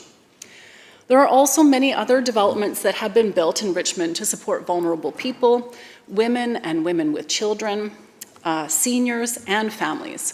We have accomplished a lot, and I'm looking forward to delivering more for the people of Richmond and families in my community. Thankfully, our government is committed to delivering homes for people and pushing speculators out of our market. Our government is committed to strengthening access to healthcare. In Richmond, we've seen important progress towards access to quality healthcare services in good quality facilities. And I've lived in Richmond long enough to remember the regular press releases that were sent out by the BC Liberal MLAs of the time, where they would promise a new hospital was on its way. And spoiler alert, it never came. Our government promised, and we delivered. We're building a new hospital tower that almost fully replaces all services for the hospital, and it meets all modern medical standards, unlike the 1950s tower that we've got today. We have already completed phase 1 of the development project, and we are full steam ahead on future phases. It is going to be a 9-floor acute care tower with an intensive care unit, a new intensive care unit to replace the existing one, a new imaging department with 4 CT scanners and 2 MRIs, a pharmacy, and short-stay pediatrics. And as a parent, I know that families really appreciate having more options for the care of their little ones. Pre- and post-surgical care spaces are increasing by 265%. We'll have a bigger ER with 138% increase in spaces. We're going to have 3 additional operating rooms, and the number of beds is going to increase by 147%. We've already got an updated cancer care clinic at the hospital, and renovations are underway to support psychiatric patient needs. But we also know that people don't always need the hospital, but they could end up there because they don't have the right options in the community. And that's why we opened 2 urgent and primary care centers for patients with acute needs that aren't having an emergency.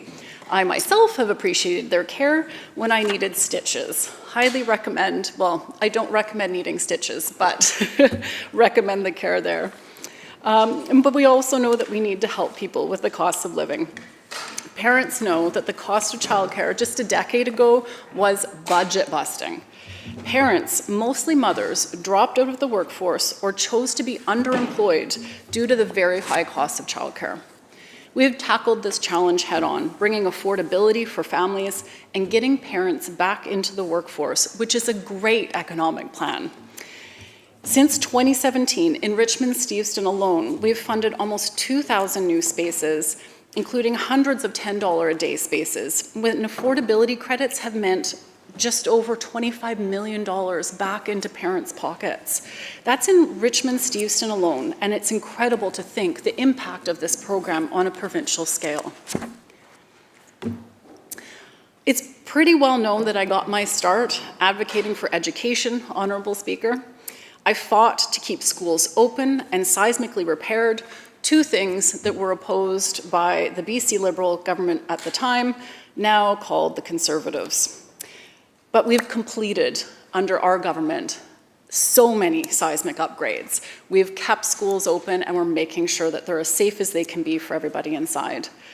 I'm going to list out these schools because I am so excited that they are complete. Garden City Elementary, Hugh Boyd Secondary, McKinney Elementary, Whiteside Elementary, Steves Elementary, Maple Lane Elementary, Mitchell Elementary, Tate Elementary, Brighouse Elementary, Steveston Secondary, Thompson Elementary, Ferris Elementary, Bridge Elementary, and Cook Elementary.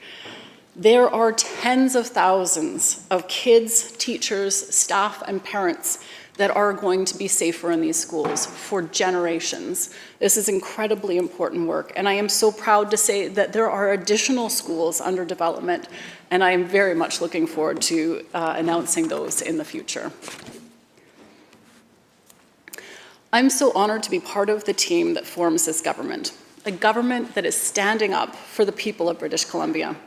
And as the Minister for Emergency Management and Climate Readiness, I'm also honored to be part of a team that's addressing the challenges we're all facing to keep people and communities prepared and safe. And as we see every day on the news, there is a lot going on locally and globally, particularly with our neighbors to the south.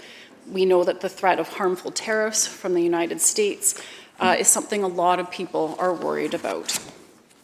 Our government has a plan to protect British Columbians from the economic impacts of potential tariffs and secure a strong future for our province. In the Ministry of Emergency Management and Climate Readiness, we work every day to make sure that vital supply chains are maintained. This supports our communities in BC and across the country with transportation from the ports and BC industry to make sure that we are best positioned to diversify where we sell our products. This is part of our government's role in domestic resilience and international trade. Our government is standing strong for Canada, standing strong for our farmers who work tirelessly to protect our food security, who know more than anyone that increasing climate emergencies, what that means for our food security. We are standing strong for our tourism sector, like those in Steveston and elsewhere in the province, who are bracing for the impacts of tariffs, of record heat, of devastating wildfires. We are standing strong for coastal Indigenous communities who see how climate change is threatening their cultural and commercial fishing. So in EMCR, we plan and we prepare, and then we plan some more, because our emergency management systems must ensure businesses, communities, and families have access to the supply chains that meet their daily needs. And most importantly, our work is to keep people and communities safe through wildfires, drought, floods, and other climate emergencies. We are working to meet those challenges head on as a government and in my ministry. The Ministry of Emergency Management and Climate Readiness is still a relatively new ministry. I am honored to be its second minister, and I want to acknowledge the incredible work of my predecessor to build this ministry into what it is today. I know I have big shoes to fill and important work ahead, and I'm ready to meet the challenge. This ministry was created in 2022, following some of the most difficult months in the province's history. In the summer of 2021, a series of wildfires destroyed the village of Lytton, displacing families and dispersing them across BC, and tragically, 2 lives were lost. Since then, the province has supported the village's recovery efforts by funding site remediation and reestablishing essential infrastructure and services. The province has committed nearly $59 million to recovery in the village, and I know that this has been a long, challenging process, but I'm heartened to see people returning home and revitalizing their community. In the months following the wildfires, BC endured the most significant weather event in recent history. In November of 2021, a series of atmospheric rivers, or heavy rainfall, we hadn't heard of atmospheric rivers before this. They swept through a lot of the province, and we saw incredible damage to infrastructure that we count on. We saw major highways collapse. We saw extensive flooding in communities and farmlands. We saw mudslides and thousands of people displaced. This disaster tragically claimed the lives of 5 people. My thoughts remain with the families and communities of those people and with everybody affected by this unprecedented event. It turned out to be the most expensive climate-fueled disaster in the history of British Columbia, and it's had far-reaching impacts on people, on communities, the economy, and critical infrastructure. We knew that there were lessons to be learned, and we knew that we could do better.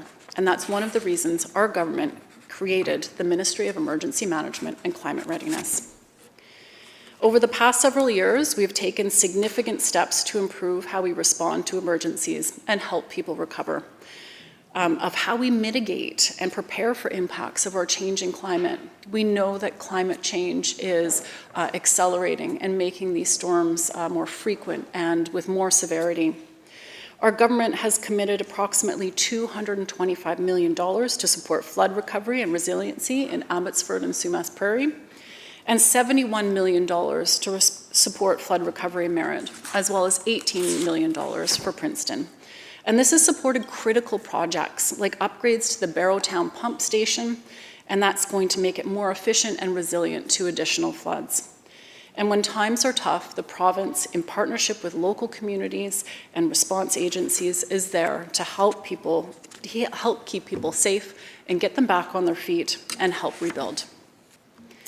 As climate-related emergencies increase in this frequency and severity, we can expect to see evacuations increase. And being evacuated from your home is an incredibly stressful experience. And our government has worked to support evacuees and make important changes to support them better.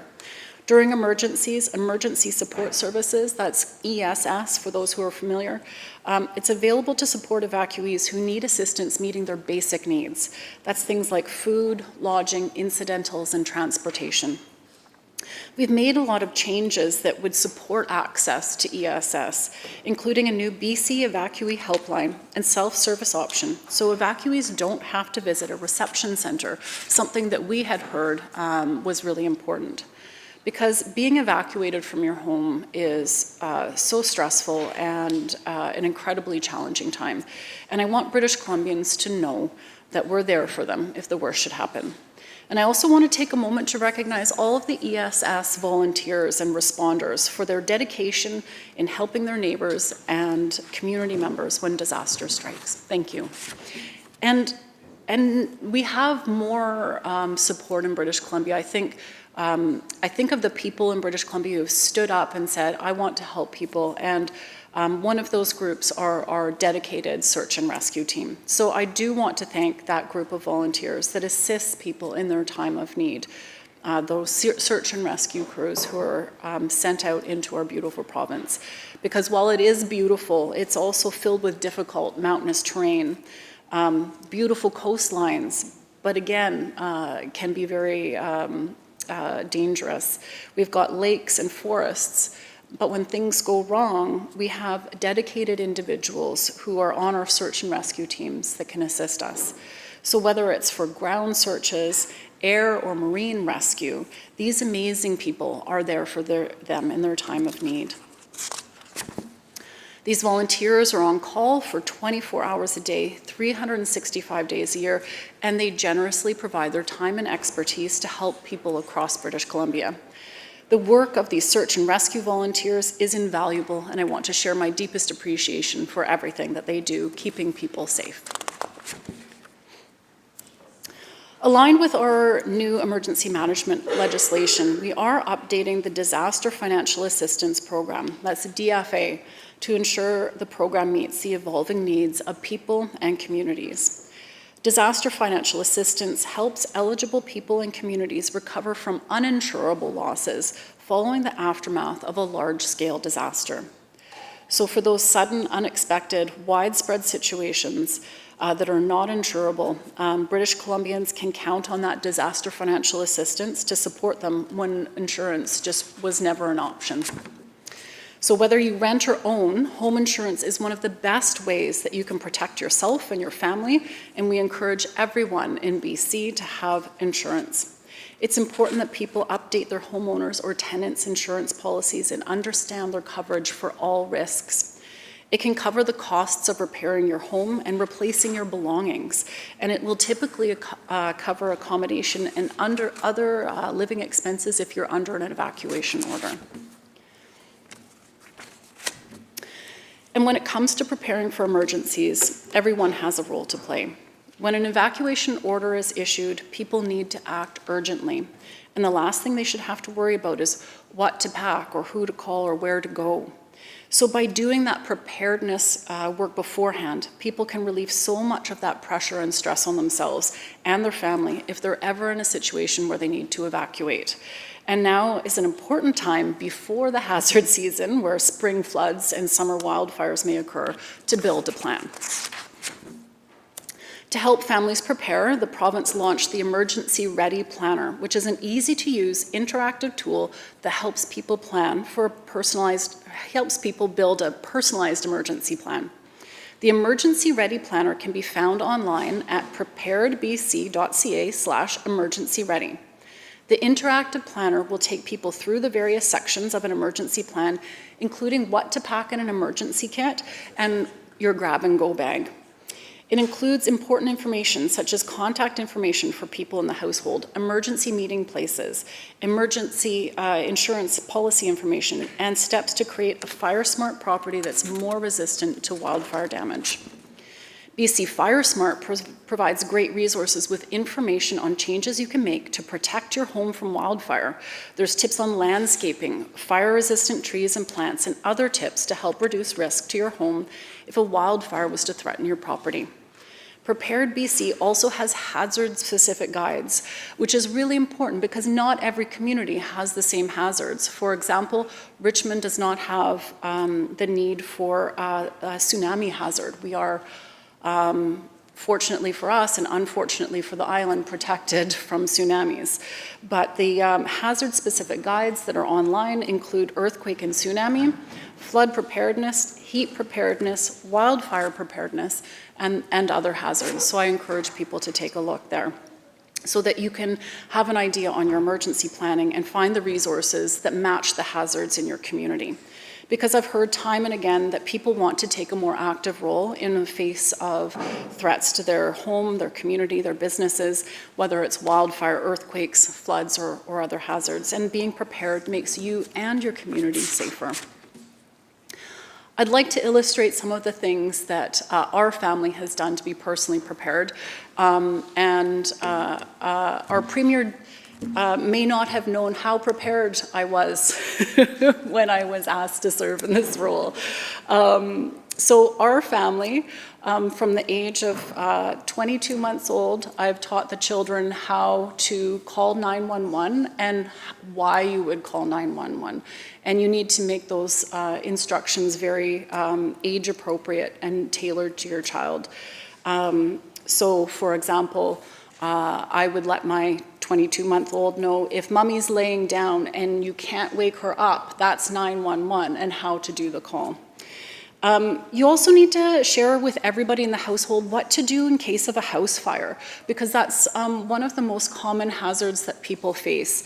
You need to know your meeting point, because there are tragic circumstances where people go back into a building thinking that their loved one is inside when they are actually safely outside because they didn't have a meeting place. You need to know what to do in case of blocked exits, and proactively have smoke and carbon monoxide detectors, a fire extinguisher, know where they are and how to use them.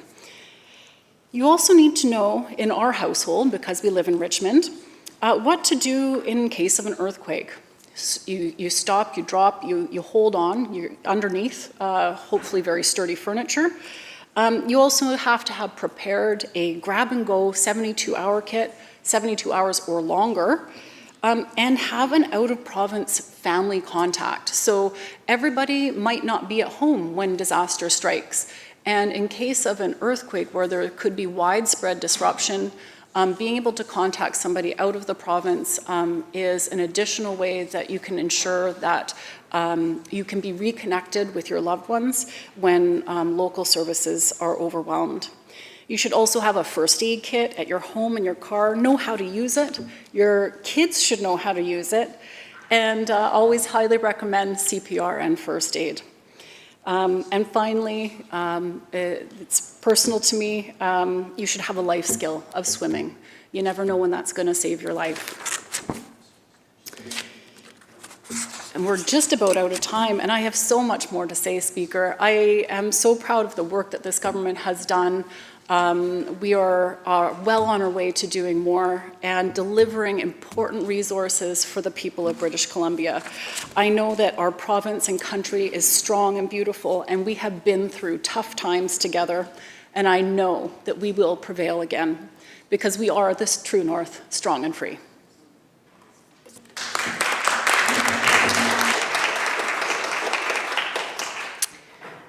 Thank you, Minister. And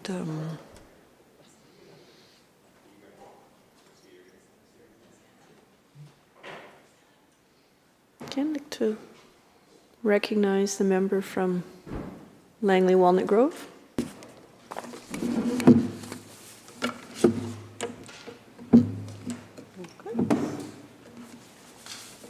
Thank you, Honourable Speaker, for the opportunity to address this House for the first time and to speak to the people in Langley and across the province of British Columbia for the first time as an MLA for Langley Walnut Grove. My hope is that I will be succinct in my message, and given my passion for the topic, I will use much of this time to hammer home why I am here. Now, I will get to that message shortly, but first, I would like to start by taking time to express my gratitude to my family and friends who supported me during the campaign. Some were a bit more reluctant to jump on the bandwagon. As we all know, the job of an elected official is all-consuming, and often the ones closest to us are the most affected by the burden we carry. The campaign was a tough fight, and one requiring hundreds of hours. I would like to thank my predecessor today for her years of service. But mostly, I want to thank my incredible team of volunteers and staff, most of whom were strangers when I started this journey last summer, but whom I now call friends. We ran our campaign out of an old, vacant house, and today, we stand in the People's House here in Victoria. What we lacked in resources, we made up for in determination. We had an army of young adults hungry for change in this province. Our campaign knocked on the door of every single-family home in my riding. I put my personal phone number out there and personally answered every call. That same dedication and commitment is what I intend to bring to this job every single day. To my kids, whom are in the midst of launching their own adult lives, I did this for you. I am fighting to bring affordability back to this province so that you are never driven away from your home in search of affordable living and can live the life of freedom and opportunity that this country and province has promised to us all. To my parents, sitting at home, watching their daughter fight for accessible health care and services as you age in place, I do this for you.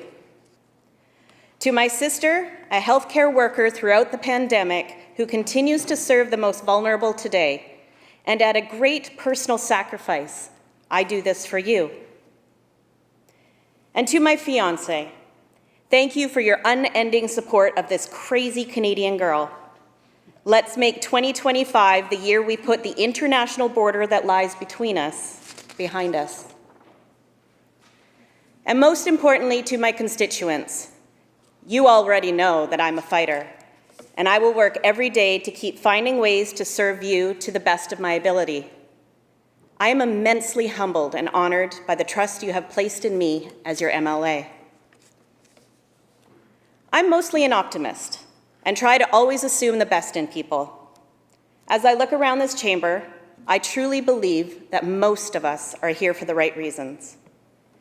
We are here for the province and those unable to fight for themselves, but we should mostly drive to serve our community, which brings me back to why I am here. Langley, my hometown, sits mid-Fraser Valley, the last municipality in the Metro Vancouver Regional District, the proverbial middle child tucked away between Surrey and Abbotsford. Langley has come into its own and is now a force to be reckoned with, both economically and in demographic growth. I would suspect that many of you here are unaware of what is taking place south of the Fraser, but within the next few years, it will be the new urban centre of British Columbia. Recent statistics has Langley Township at a population of over 155,000 people. We have grown a staggering 15% in the past 5 years, topping 2.5% to 3.5% growth year over year. When my parents bought their first home in 1970 in Langley at the Smith Mobile Home Park, situated just off the 200th Street Highway 1 interchange, it was for the same reasons that people are still migrating there: affordability and beauty. You see, Langley Township is 75% ALR lands, full of farms of all kinds, and spans from the border to the Fraser River. However, we are also known as a community of communities, with 7 urban areas placed throughout the ALR: Aldergrove, Fort Langley, Walnut Grove, Willoughby, Murrayville, Willowbrook, Brookswood, Fernridge, each with its own distinct character and needs. I've lived in Langley my whole life, and already, with my first few trips to Victoria to get set up underneath my belt, I tend to get homesick, which is why I suspect that at the end of this 43rd parliamentary session, you will all be sick of hearing about Langley, if not an expert in it. They say the squeaky wheel gets the grease, but my goal here is to be just a little bit louder than a squeak. You see, for far too long, Langley Township has been overlooked by all levels of government across all party lines, thinking of us as some small town while missing out on the fact that we've become one of the fastest growing municipalities in the province. Langley Township is served by 3 provincial highways: Highway 1, Highway 10, and Highway 13. Langley Township has 4 highway interchanges along Highway 1. We are a commuter town. Since 2017, this NDP government has made 9 announcements on the highway, but to date, only 1 completed interchange. We've been living with construction chaos for years. During that same time period, we have experienced exponential construction cost increases, procurement delays, and a skilled labor shortage.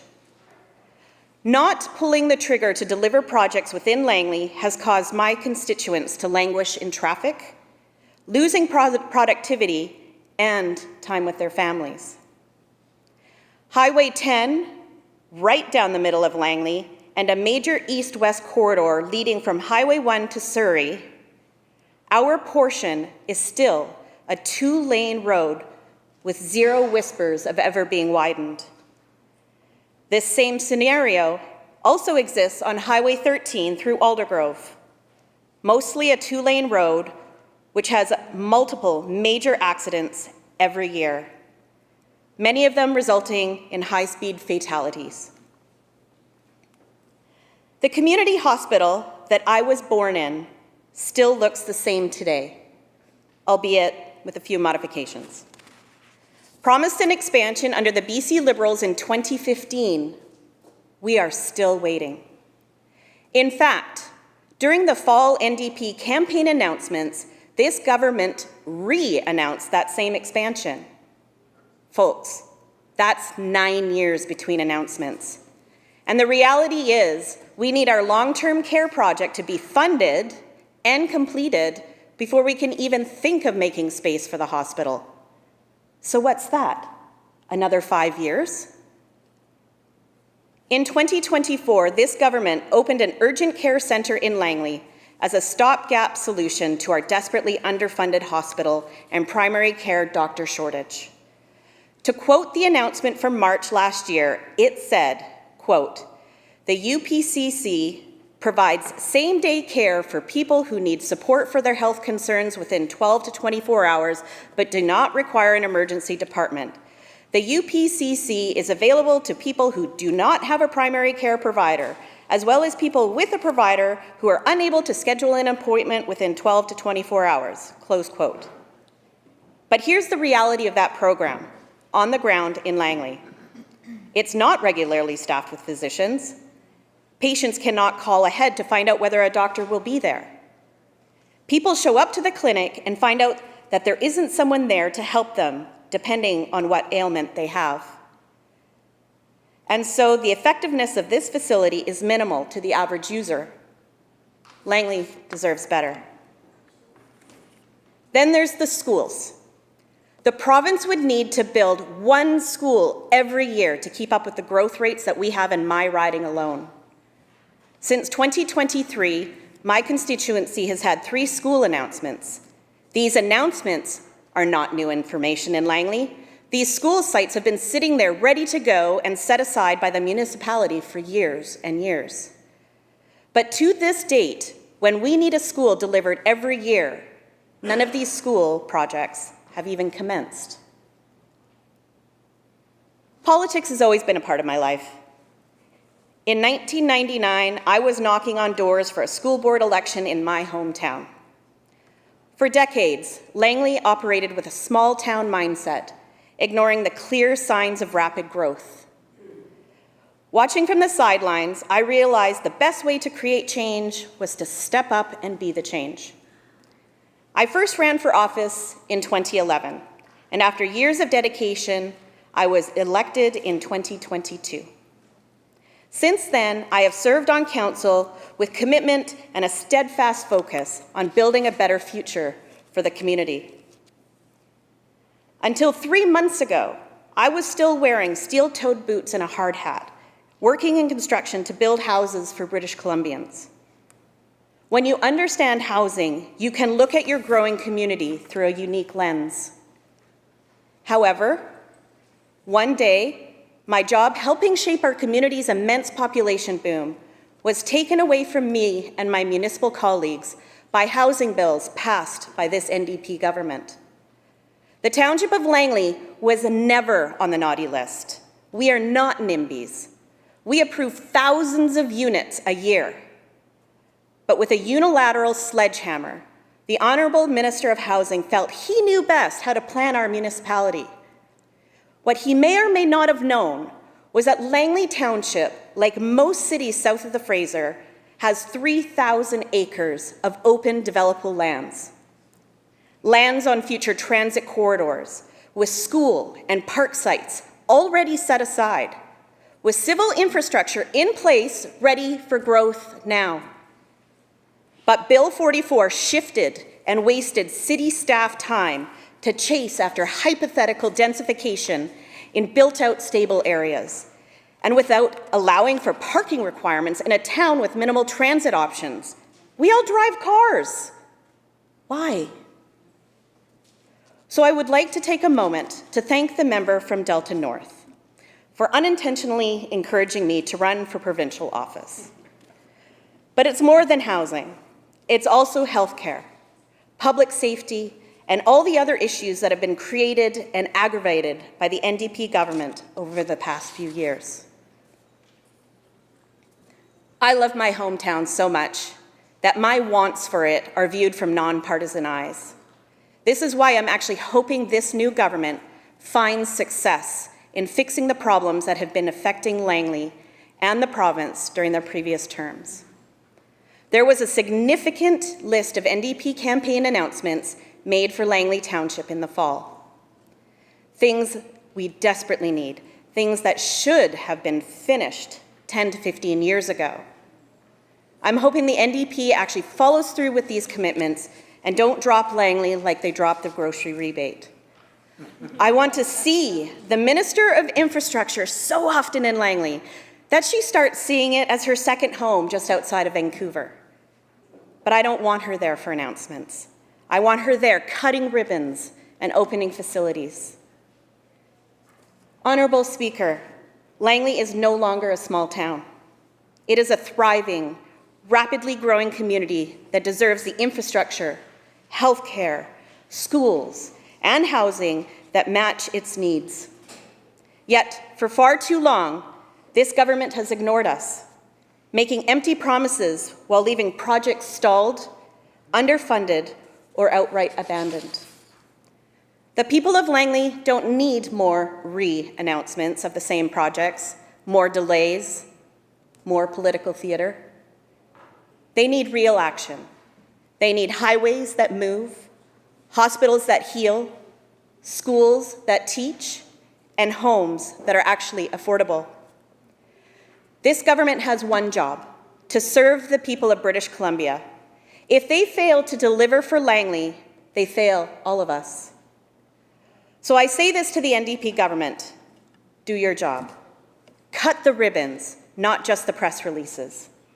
But most of all, don't make promises you have no intention of keeping. To my constituents in Langley Walnut Grove, I will fight for you every single day. I will not let this government forget our community. I will hold them accountable at every turn, because Langley deserves better and British Columbia deserves better. Thank you.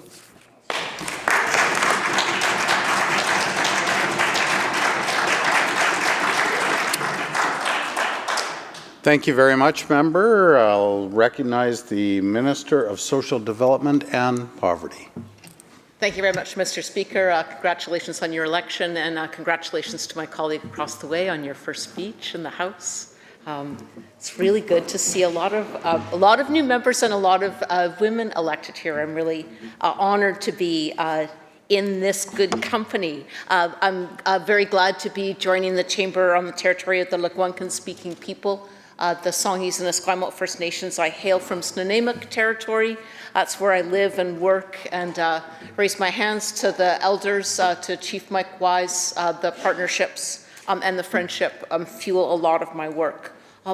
I am feeling, I think as a lot of us are too in the chamber, of the intensity and of this time and how special it is to see people across the province, across the country, waving the flag, taking back the flag, holidaying locally. I think I read that Air Canada's already reported a 25% reduction in flights to the United States. People are really putting their money where their mouth is. And I love walking around the grocery store and seeing people checking labels and peering at whether it's grown in BC or made in Canada.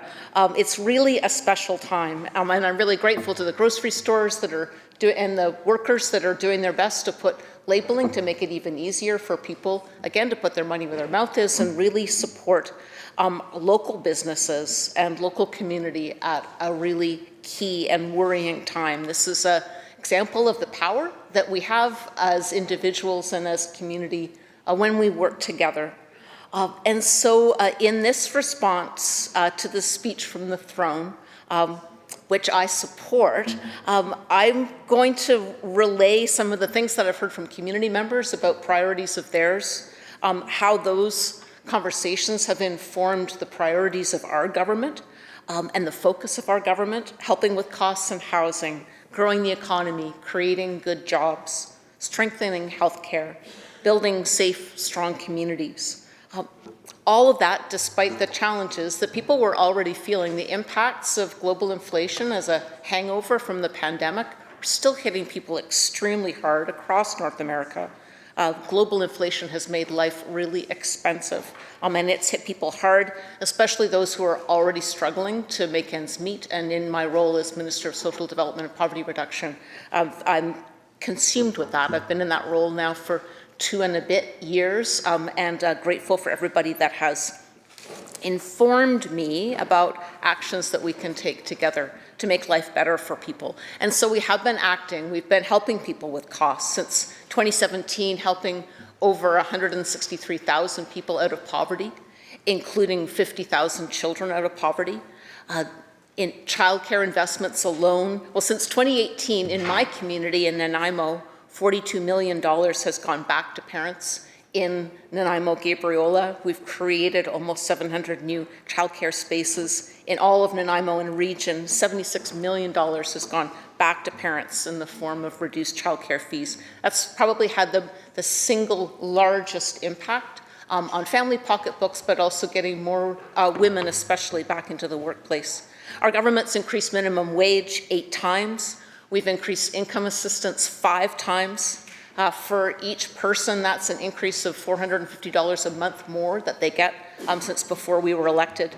Those increases have been at twice the rate of inflation, and yet we have more to do. We've doubled the senior supplement. That was the first increase since it was created in 1987, and we've expanded it to support 85,000 seniors. Largely, seniors income assistance is largely delivered by the federal government, but we do have a provincial intervention we can have for people that are in the deepest need. We've funded free prescription birth control. We are funding, as a lot of my friends, whether depending where they are in their reproductive life, either funding in vitro fertilization or funding hormone replacement therapy. We have expanded the formulary around pharmacare and how we are supporting people both with healthcare but also with their pocketbooks. And in Nanaimo already we've opened 1,000 affordable housing units. We've got another 600 underway, including the first student housing built at Vancouver Island University for a very long time. And we have already moved 50 people in, but altogether under the Heart and Hearth program, which is focused on homeless encampments and superloading the kind of supports that people need to prevent homelessness or once they get housing to retain it. 238 new units. It's a colossal increase. And yet, when we look outside, clearly there is more work for us to do. The impacts of inflation and extremely rapid population growth in our community, as it has hit so many other communities, have been phenomenal. And so we continue to do more work. We've got a plan to cut poverty. This is our second plan that we've now published. We met mostly our first targets, notwithstanding the impacts of global inflation, but we have goals and policies and investments to further reduce poverty and working together with members of the Green Party with some shared priorities. That's work that is going to be accelerated even further. Another area of helping people with costs and combating poverty is the topic of food security, which is so prevalent in so many communities. We want everybody to have access to nutritious, healthy, fresh food. In my own community, Loaves and Fishes is a real pioneer in this work. They have been rescuing food, whether organic bread ends up in the bin for chickens or whether we are reclaiming cauliflowers to go for Sunday dinner. They are distributing food across all of central and northern Vancouver Island now. Really honored to be one of their partners, but they have a great deal of corporate and volunteerism partnership as well in the community. And we've been inspired by that work, working together with not-for-profits across British Columbia. We have been investing in food security infrastructure, like in, again, Nanaimo, but in this case, Nanaimo Food Share Society. I got to visit Crystal Carson, who's a volunteer. She was letting me know about the impact of the refrigerator truck that we funded for Nanaimo Food Share. She said, volunteering with the Good Food Box program has helped me to give back to my community and helped me make new friendships and learn new skills. The Good Food Box also helps me put food on the table, and I'm really grateful for that. I've been loved getting up north as well into Prince George and working with community members around funding that we had put in place for them to help implement a plan for food security for the North in particular. Food prices so much higher and so much of a shorter growing season, we heard how important that was, and we're funding that work as well. I also am grateful to the Chilliwack Upper Fraser Valley Regional Food Hub, which we funded through United Way, working with volunteers Pat and Shelley. They showed me the best way to chop purple cabbage and told me how their school meals program, like their cooking at their food hub, and then the work that we're also funding through school districts to get meals to kids in school is also delivered by this community volunteerism and donations from grocery stores. Again, in a lot of cases, rescuing food, and that has climate change mitigation implications as well. This work, in every case through my ministry, carried out in partnership with not-for-profits. Food Banks BC and United Way BC have been very important adjudicators of which organizations get the money and multi-year funding that they are using very well, not only just for helping food banks better serve people, but also building the kind of community infrastructure, greenhouses, smokehouses that allow communities to be self-sufficient. And then you can see from some of the programs that I'm describing that this connection into good work is another really important way, partly of knitting communities together and then partly just creating good jobs for people that help put more money in people's pockets. I hear again and again that people feel better as well as being better off when they have work that is meaningful to them and connects them to their community. So the work that my ministry is doing is really focused on removing barriers for those who can work, but they have not been able to get back to the workplace. And in some cases, it's just a small barrier that we can remove, and then they're back on track. Under my ministry, the 102 Work BC centres last year helped 94,000 people who moved along their employment journey. That could be counselling, life skills, career readiness. Sometimes it leads into something else, like maybe an anger management counseling for someone that has got a job but then loses it because of conflict in the workplace. Increasingly, Work BC is working with more complex clients. You know, it used to be, someone gets laid off at the mill, they go to Work BC to tidy up their resume.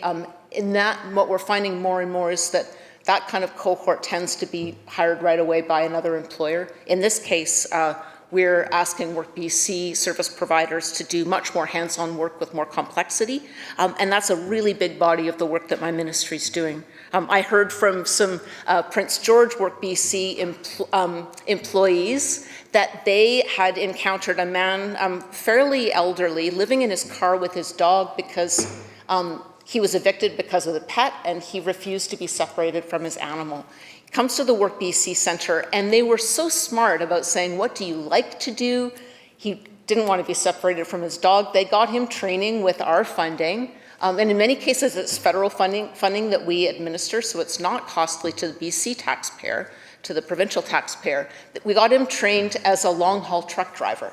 And there's a space in the cab, his dog can ride with him. Here's a guy that used to be living in his car. Now he's got a job. He is proud of what he's doing, and especially in the North, this is a real in-demand job that employers were telling me again and again is hard to fill. So kudos to the workers at Work BC, and I know in all 102 centres there are people solving problems for people in really imaginative ways. We partner with community organizations all over the province to do this kind of work.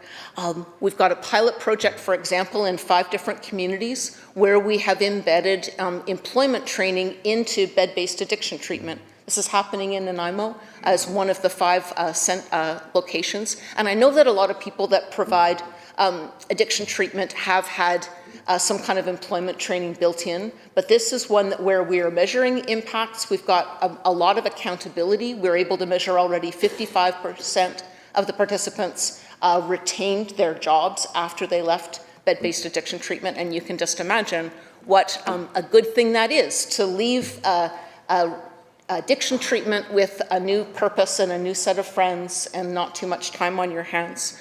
So we're very optimistic about the outcomes there. We're grateful to Canadian Mental Health Association BC for partnering with us on that work. We're also working with the YWCA in Vancouver. They're doing a lot of work with us with immigrant women who have poor or no English language skills who are fleeing intimate partner violence. I met a woman named Zena just last month. The resilience and strength that she described are truly remarkable. Working with I think they call them interveners, someone who speaks her first language.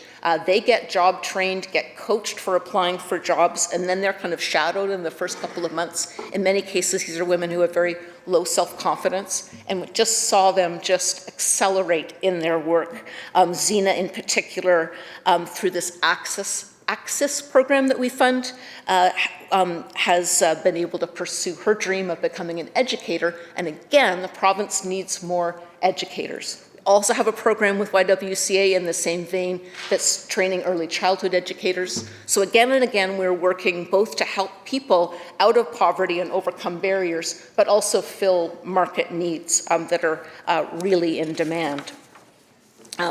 This kind of work I described in a presentation, because we're also partnering with the BC Chamber of Commerce, funding, again, some sort of gap analysis from their members around jobs that they were having a difficult time filling. But for me to be able to take them and their members through a whole range of examples. I met a man I'll never forget in the downtown east side named Michael. He's I can't remember which nation. I'm so sorry, Michael. Somewhere North Coast. He had an acquired brain injury. He'd been homeless, struggling with addiction. Because through the Lookout Society, again with a program that we funded, he test drove a number of different jobs. One in their food bank. He kind of learned about warehousing and restocking. But what he really liked was being a janitor. And he says to me, I am the best janitor you've ever seen. Everybody wants to hire me. He has a full-time job. He's got a solid place to live. His grandmother's so proud of him. He's living a sober life. You know, these stories one at a time, and especially when I'm able to tell members of Chamber of Commerce who are very understandably concerned about lack of street safety or social disorder, when we talk about individuals that have moved themselves to a new place, and then you see the employer think, maybe I've got a hand in that I can offer this person a job, but I know that I will be supported by a talented not-for-profit that can take the individual by the hand, give them the skills, not just to get the job, but to succeed in it. For us, this is a huge win-win. It's a path out of poverty. It's a way to change people's lives, but it's also a way that the whole community can support it. And I'm so grateful to the employers that prioritize this work. I met another woman named Melissa who was working again through one of our Work BC centers. She described to me, single mom, 3 young kids, she'd really been struggling. And through, again, our funding, we funded her schooling. She got food and gas cards. She was able to borrow a laptop computer during her schooling. We paid for her childcare, paid for some counseling for her to overcome some underlying issues. She got a job and a real fresh start for her family. And again, this is not our old traditional model of employment training, but it is truly helping people along a continuum of employment. And that is part of the work that some of the members here who are involved in our overhaul of our old employment assistance legislation, first time in 20 years that it's been updated. This is the kind of, we've removed some of those barriers to these kind of pilot project outcomes, and really grateful to all the people that have informed that work. I want to talk about also another one of the core priorities, again, investing in people and making outcomes better. And I'm going to focus on my own particular community just to focus on it. But for healthcare in Nanaimo to have invested already, committed $700 million to Nanaimo Hospital, to NRGH. Ground has already been broken on the Cancer Center. We're building a new 309-bed long-term care home in North Nanaimo that's going to take pressure off the hospital, because a lot of people can't be discharged if they don't have appropriate long-term care. And we're rebuilding the hospital tower. Big credit to community members that have been pushing hard for this. I was really glad to be at the front of that movement. We've introduced a new payment model for physicians, which has helped us province-wide connect 300,000 people with either a nurse practitioner or a family doctor. Met a lot of people in my community that have doctors that didn't have them even a couple of months ago, but we've got more work to do. I'm inspired that Courtney has nobody on their waiting list for doctors, and a lot of the rest of us are hoping to get to that place too. We're working really hard to make that change. We've made it easier for internationally trained healthcare professionals to get their credentials recognized. I've met people in my community that have benefited from that, and we sure benefited from if they can practice in the field that they were trained. 1,500 new nurses have been hired already province-wide under that program. Expanding prescribing powers for pharmacists to be able to let them prescribe a birth control or antibiotic for a urinary tract infection, those kind of things. In Nanaimo alone, we've opened 50 publicly funded addiction treatment beds. There were 0 when we came into government. We've got more that we need to do, but it's really making a difference for people. Improving ambulance response times, and on Gabriola Island, where I live and serve, for us to now have a 24-hour ambulance station. My mate Howard started off as a volunteer ambulance guy 36 years ago, and it's just times have really changed, and it's making a big difference for people. And more. This is all kind of in this theme of building strong communities, working to break down barriers so that everybody has the ability to be there, participate fully in community, and have their very best life. And a big piece of this in my ministry is community inclusion. It enriches all our communities, it makes them stronger. And when everybody can participate fully, we all benefit. That's why Community Living BC was created, to ensure that people with disabilities were being cared for by and in community, to give people with lived experience a voice in how they want to be supported. I've got a quote just from a letter just yesterday from the BC Self-Advocate Leadership Network Society. They say, quote, CLBC was created by a grassroots movement of self-advocates, families, service providers, and other community and government partners who called for choice and change. And especially since I came into this ministerial role, a lot of people in my community have taken very seriously their responsibility of educating me. I think of Alexis and Amanda, and a lot of really good characters, self-advocates who have a really powerful voice. I got to meet some of them in Chilliwack. Is that right?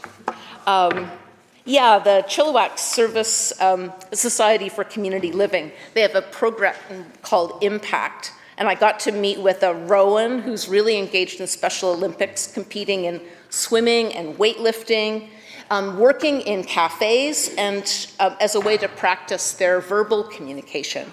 I also met Charlie, who had a dream to work with kids and now works part-time in a sports program supporting kids with disabilities. Really like a great, articulate, strong guy, handsome guy, he reminded me, and I agreed. But I can just imagine that kids who themselves are struggling with disabilities would just be so inspired and yeah, really inspired to have that someone that can relate to their experience in leadership. He also works in a hardware store. I met a woman named Amanda in Powell River, again through one of the contracted Community Living BC service providers. She had something like 5 different jobs, just incredibly organized and busy. And just so grateful for the things that I've been able to learn again through this role and the work of Community Living BC. I was also invited, along with a former MLA, Mike Starchuk, invited into the home of Grant Taylor. He is, again, a Community Living BC client, he invited me into his suite. First thing he wanted me to know was the safety plan. In case anything went sideways, we would leave the house and go to under the tree across the road in the park. Very helpful, very important. And his home share providers, Abby and Nagussi, they just really showed us what it means to be a home share provider, inviting adults with developmental disabilities into their homes. There are 4,000 people across British Columbia that are providing that service.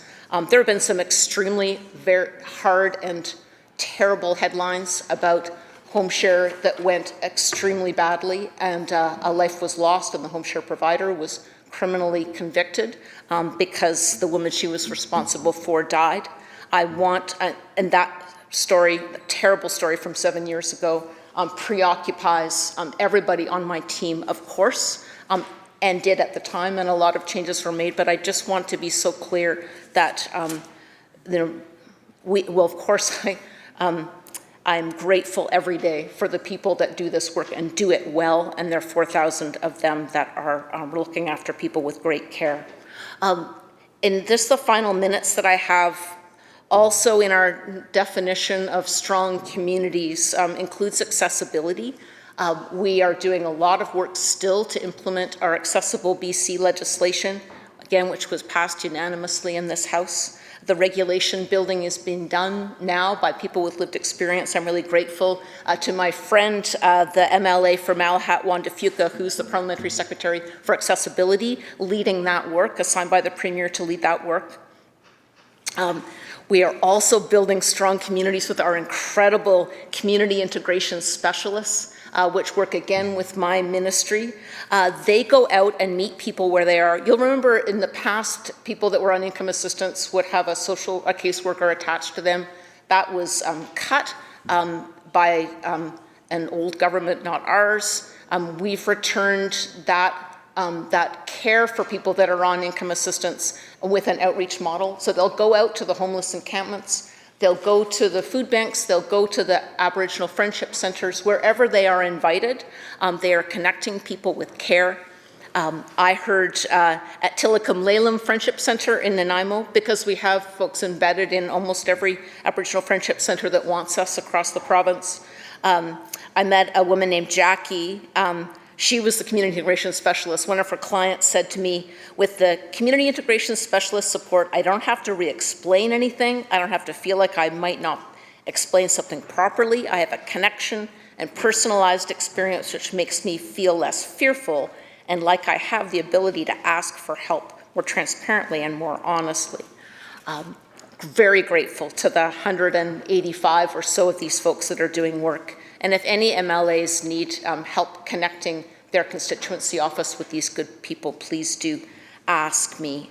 I'm going to say just in my final moments, Mr. Speaker, none of this work that I have described happens without not-for-profit organizations being involved. And they are also, capacity building for not-for-profits is also housed within my ministry. And this is really important work that my friend down the way here, the MLA for Vancouver Strathcona, a matriarch in our midst, is the Parliamentary Secretary for Community Development and Not-for-Profits. If you have a not-for-profit in your community, or if one had, Mr. Speaker, if you had a not-for-profit in your community that didn't get a gaming grant or something, then you would still channel them to the appropriate ministry. But if you've got concerns, as I do, about how hard not-for-profits are working and what we can do to build their capacity and support their longevity and sustainability, that's overarching work that the Premier has asked the Parliamentary Secretary and myself to lead. We are extremely grateful to them. We funded significant low-barrier multi-year grants for them 2 years ago, $90 million altogether over about 3 or 4 years. But we know how hard they are all working. And again, hands raised to the sector. They've got enormously big hearts, and we are all grateful for them. And in my just final moment, while I'm speaking of working together, my love of my life, Howard William, is with me in everything, whether it's knocking on doors or making me popcorn when I come home late at night or sending me off with delicious herbal tea in the morning. I'm grateful for you. My mom and dad, Samuel and Anne, I think are watching, and I love and you have got me to right where I am today. My amazing local support. Darcy Olson's my ministerial advisor, but embedded in Nanaimo. She's a part of a 3-generation constituency assistant family, and she's incredible. Kirsten Mahaffey is a big-hearted, beautiful worker in my constituency, and Lucy Morell, although she's a casual worker, she's been filling in for a lot of really challenging staff illnesses lately, and Lucy, you've been incredible. Iris Taylor is my incoming, and Terry Flower, my outgoing riding executive president, and I'm really grateful for those strong women doing this work.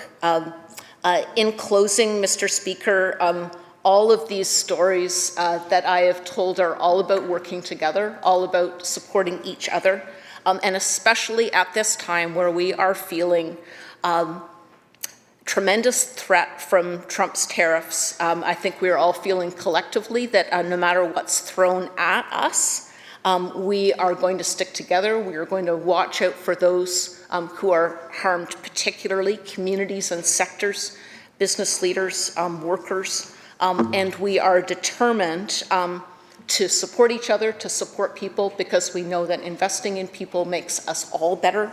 It means a healthier, more inclusive, and a stronger community, a stronger province. I'm so grateful to the voters who allowed me to do this work in cooperation together.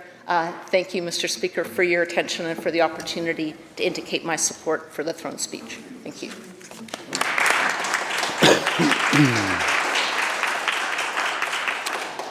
Thank you, Minister. When I recognized you, I missed a very important word in your title, and I apologize for that. Thank you to the Minister of Social Development and Poverty Reduction. Thank you very much. We're going to recognize this afternoon the member from Surrey, Serpentine River. Mr. Speaker.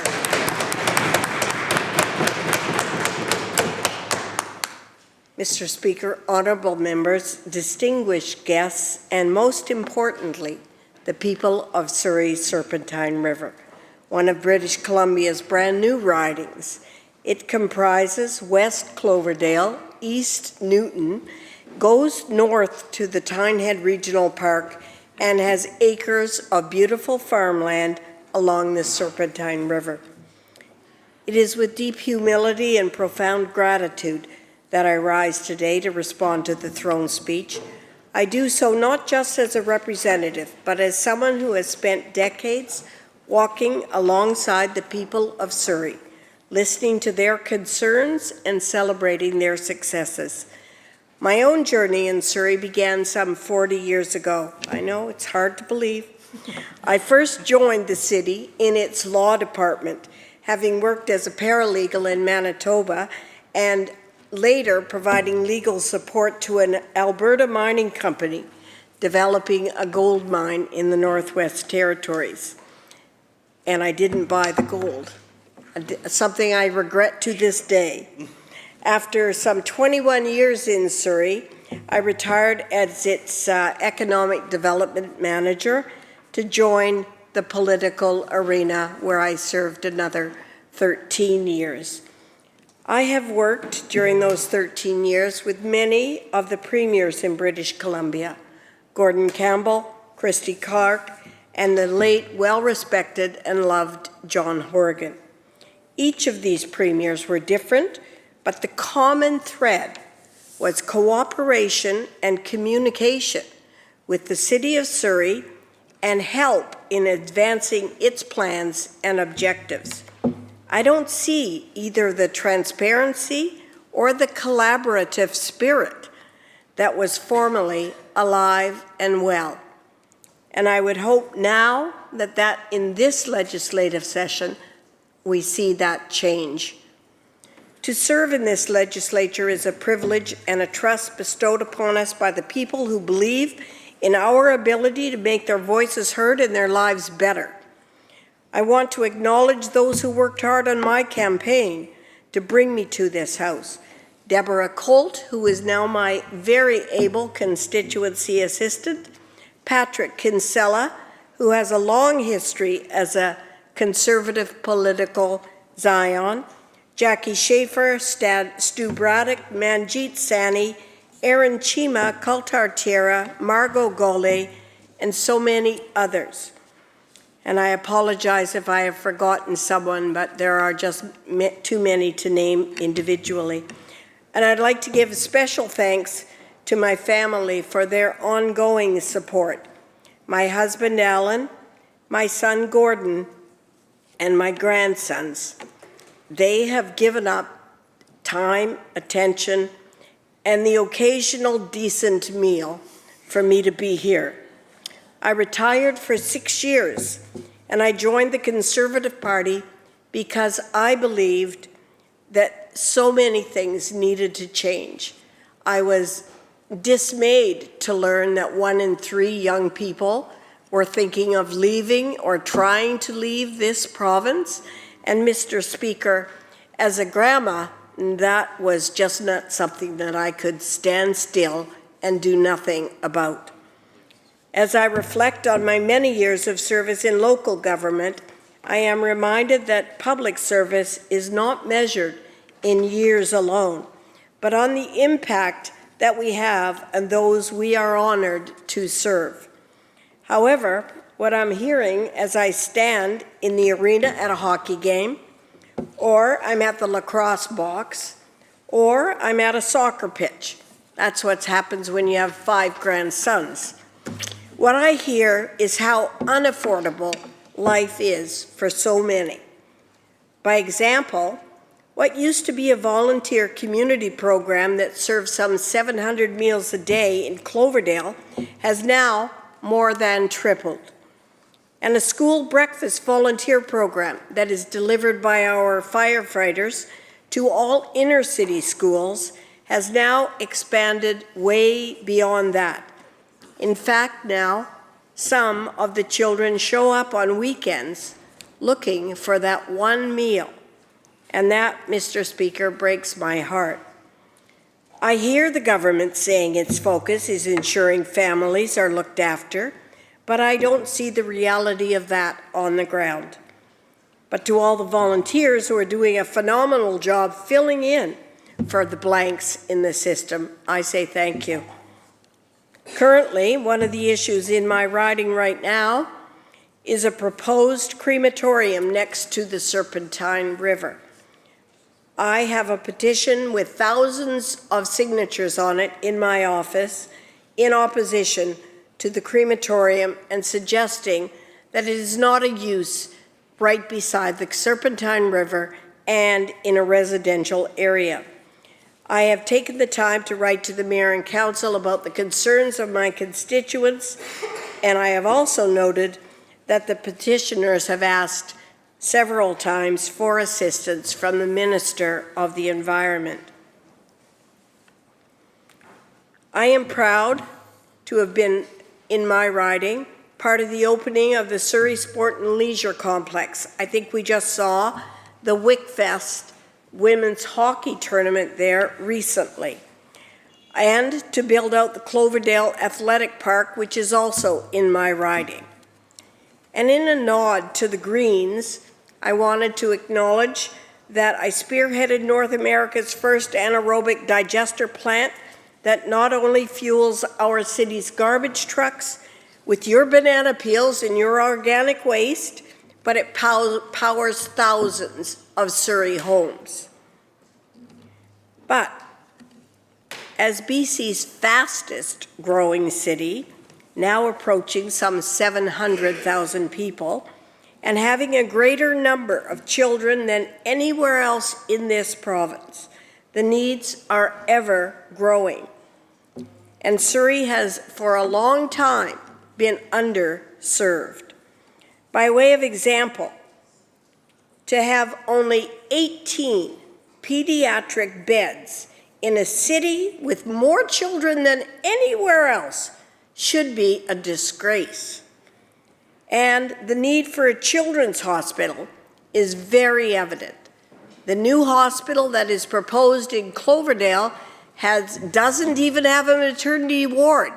And Mr. Speaker, we in Surrey have 1 classroom of children born every single day. And to build a new hospital without the pediatrics, without children, without it being enlarged enough to be a children's hospital, without a maternity ward, it just doesn't make sense for a city the size of Surrey. I am currently charged with the role of shadow critic for housing. Mr. Speaker, British Columbians are facing a housing crisis that is crushing families, young professionals, and seniors alike. Rents are unaffordable, home ownership is slipping further out of reach, and communities are being hollowed out as people are forced to leave in search of affordable housing. This is the #1 issue on many of the minds of British Columbians. Yet in yesterday's throne speech, now the day before, the BC NDP rarely, or barely rather, even mentioned it. Instead of offering real solutions, they throw out an arbitrary housing target, just like last time, which was, I think, 300,000. We have heard it all before. Flashy headlines, no results. Why? Because they refuse to cut through the red tape strangling development. Fundamentally, for housing to become affordable, new supply should grow to match demand, or preferentially to be even higher than demand, so that the downward price pressure on home prices, and especially rents, can be realized by the market, rather than through arbitrary rent caps and taxes. Most of the NDP policies on housing have scared private sector investment away from building new homes. The industry has told me separately in several meetings over the last few months that the pro forma simply will not work. In essence, the BC NDP has taxed and regulated housing so much that it has killed it. And now it's trying to resuscitate it with various loan guarantees and subsidies. It is my fervent hope that in this time of uncertainty, we can agree to aggressively look at all opportunities to examine legislation that has escalated the cost of building.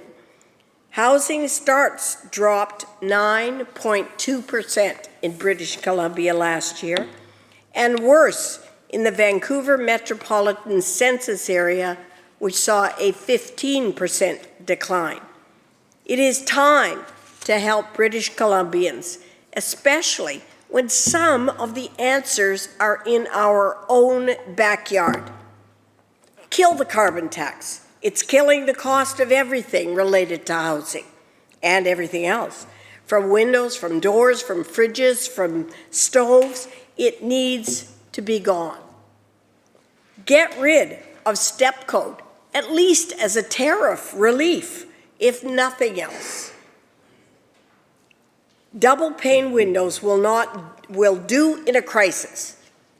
We don't all need triple pane windows in a new building. It's a crisis. Let's go with the double code and kill the step code.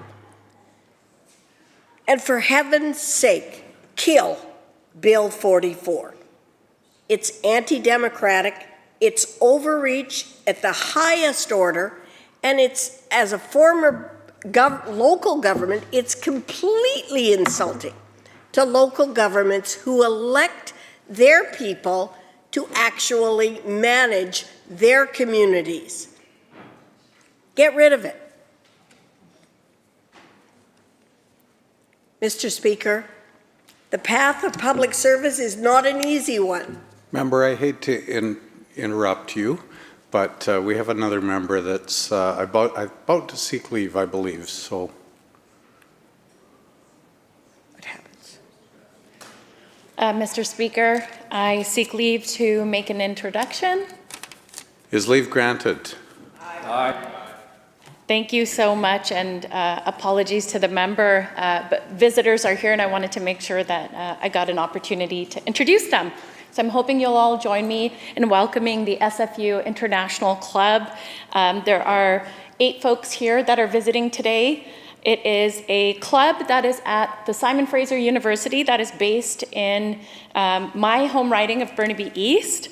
It is a club that brings students together, building a better cross-cultural understanding and learning more about international relations through many activities and events. It's also a place where they're able to build support and a social network in the university. So if everyone could just join me in welcoming Lyndon Lee, who's the program coordinator, Atika Khan, Fatima Hashim Hol Hassani, Inayat, Jia Kadavia, Pal Rohit Tilva, and Yulisa Pachori.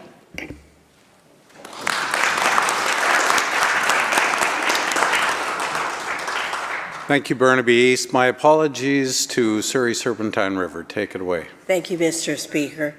The path of public service is not an easy one.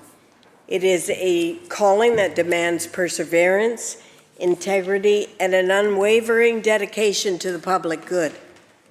Over many years, I have had the privilege of seeing firsthand the resilience of our communities. The farmers in Surrey Serpentine River and beyond who work from dawn to dusk to feed our province. The small business owners who take risks to build something meaningful. The frontline workers who keep our essential services running. These are the people who inspire me. They are the backbone of my riding, and they deserve leadership that reflects their own strength, their values, and their commitment to community. Today is a time of change and challenges.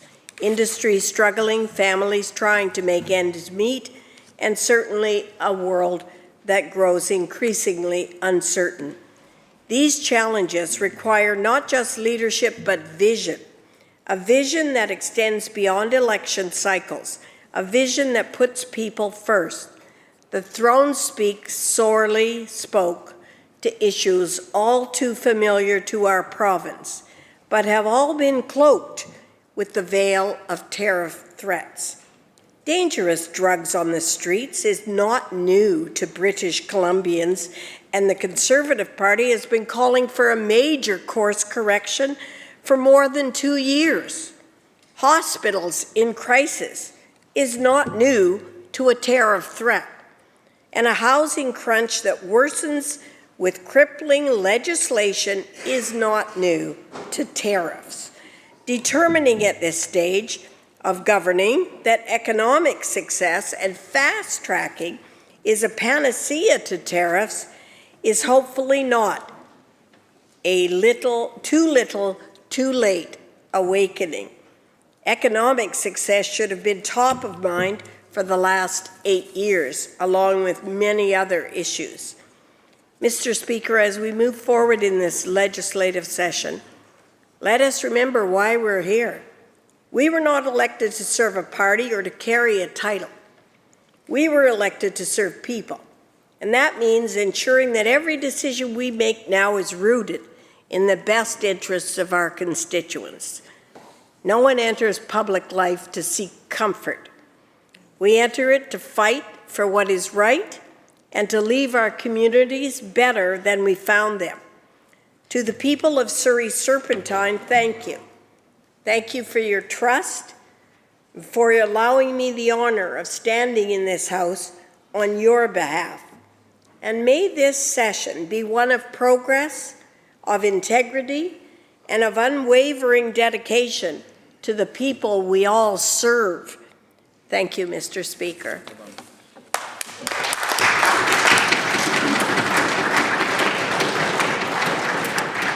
Thank you, member.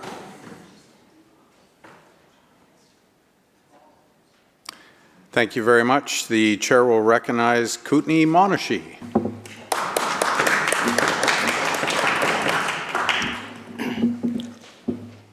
Thank you, Honourable Speaker. I am truly honoured and humbled to be standing here addressing the British Columbia Legislature. I stand here proud to be a resident of Fruitvale, representing the riding of Kootenay Monashee, and as Parliamentary Secretary for Rural Development. I am very grateful for the support of the good people of my riding in Kootenay-Monashee, really the best riding in the province. And I say that in jest. We all think we're in the best riding in the province, and we are. We're in the best place for us. Congratulations to all 93 MLAs in this legislature. Thank you all for making the sacrifices it takes to earn a seat and represent your riding. I'm certain there is more that unites us in our work for our ridings in British Columbia than divides us. We are here to support and work for British Columbia, and I look forward to the work ahead for all of us. I'd also like to thank my local government friends that voiced support for me, from Grand Forks Mayor Everett Baker, who apparently everyone here knows. He's not in my riding, but still a supporter. Rawson Mayor Andy Morrell, Warfield Mayor Frank Marino, Trail Mayor Colleen Jones, Montrose Mayor Mike Walsh, recent RDKB Chair Linda Worley, and Vice Chair Ali Grieve, as well as my fellow directors. And I'd like to take the opportunity also to thank and recognize the dozens of people that worked so hard and selflessly to help put me in this seat. There are many old friends as well as many people I had never met. They volunteered and worked hard to do, as you know, the multitude of tasks it takes to get here. I'd also like to thank our MP, Richard Cannings, and the former NDP MLAs in my riding for stepping up and offering their support. Chris Darcy, Corky Evans, and of course, Katrina Conroy. The two people who became my awesome constituency advisors, Angelica Brunner and Sarah Brownlee, took key roles in the campaign, and I'm so happy that they are here with me this week for the throne speech and in the gallery, while still working away from home. I would also like to thank the Kootenay-Monashee NDP Electoral District Association, who, other than my predecessor, Katrina, did not know me at all prior to the election. Thank you for putting your trust in me. Thank you particularly to President Duff Sutherland and his wife, Adina Brown, who is also my advisor in my parliamentary secretary role. Adina was former Minister Conroy's advisor through 20 years in the legislature. So I've got a lot of great experience behind me, and I'm grateful to have her. I'd also like to thank my former Village of Fruitvale CAO, employees, and council. I appreciate you and your support. Finally, what is more important than family? I have gratitude for the support of my wife, Kelly, who has been by my side, supporting me for well over 45 years. She has always supported me through whatever new and crazy challenges I have stepped up to. So here I am with her unconditional support. I have the support as well of our 4 boys, 2 grandsons, and 2 granddaughters, with a 3rd grandson scheduled to arrive next week. Thank you. Unfortunately, we won't see him for a while because he's going to arrive in Cardiff, Wales. Here I am speaking to the House. A year ago, this wasn't even a thought for me. I fully expected Minister Conroy to continue in her role, and I expected to carry on as Mayor of Fruitvale and my many other regional roles. But you never know when an opportunity will arise. I've always loved a challenge and have never been afraid of change. As a matter of fact, when I got a call and I had to decide whether I was going to run or not, and it was just as I was driving into our driveway, and I went in the house and told my wife, and she said, Well, you take some time to think about it, but I know you're going to do it. And she was right. I was drawn to the NDP by my experience in local government. I was really impressed by their communication with us, their organization of regular Teams meetings with mayors and regional district chairs to keep us up to date and listen to feedback around the pandemic and the various emergencies we have faced, from wildfires to floods. This communication had never happened before and was well received by myself and other local leaders. I saw our government's investment in communities throughout our riding and beyond. A multi-million-dollar new ambulatory care wing was added to Kootenay Boundary Regional Hospital. A new MRI is on its way with a building expansion to house it. A new community health center has been supported for trail. We received 24/7 full-time ambulance attendants in my own little rural area. There have been new daycares funded in Castlegar, Trail, and Fruitvale. Several local industries have had expansions supported financially by our government. There has been new housing complexes supported in Trail, Rossland, and New Denver, which was formerly in our riding. In my own little community of Fruitvale, we were able to work with the government to achieve the largest provincial investment in our little community by any government in the past 55 years. We were able to secure BC housing funding through a partnership with Jan Morton and the Lower Columbia Affordable Housing Society for a fully accessible 31-unit affordable housing complex that will open this year. We also built and opened the previously mentioned new 37-seat childcare center in 2024, and ironically, both the childcare and housing were built on the site of the last big investment in Fruitvale, the former Beaver Valley Middle School, which opened in 1970.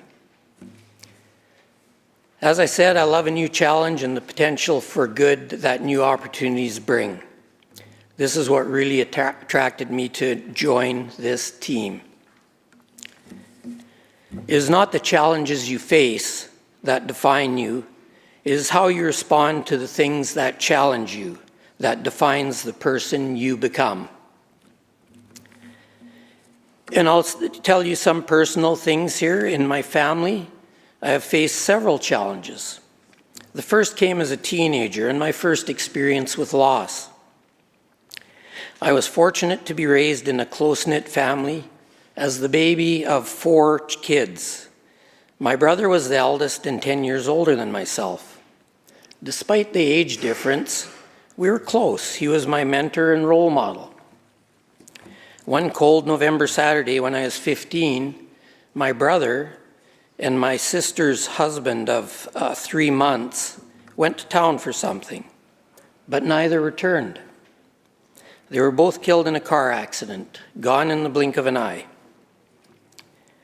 They each left a widow behind, and my brother also left a 5-month-old infant and a toddler.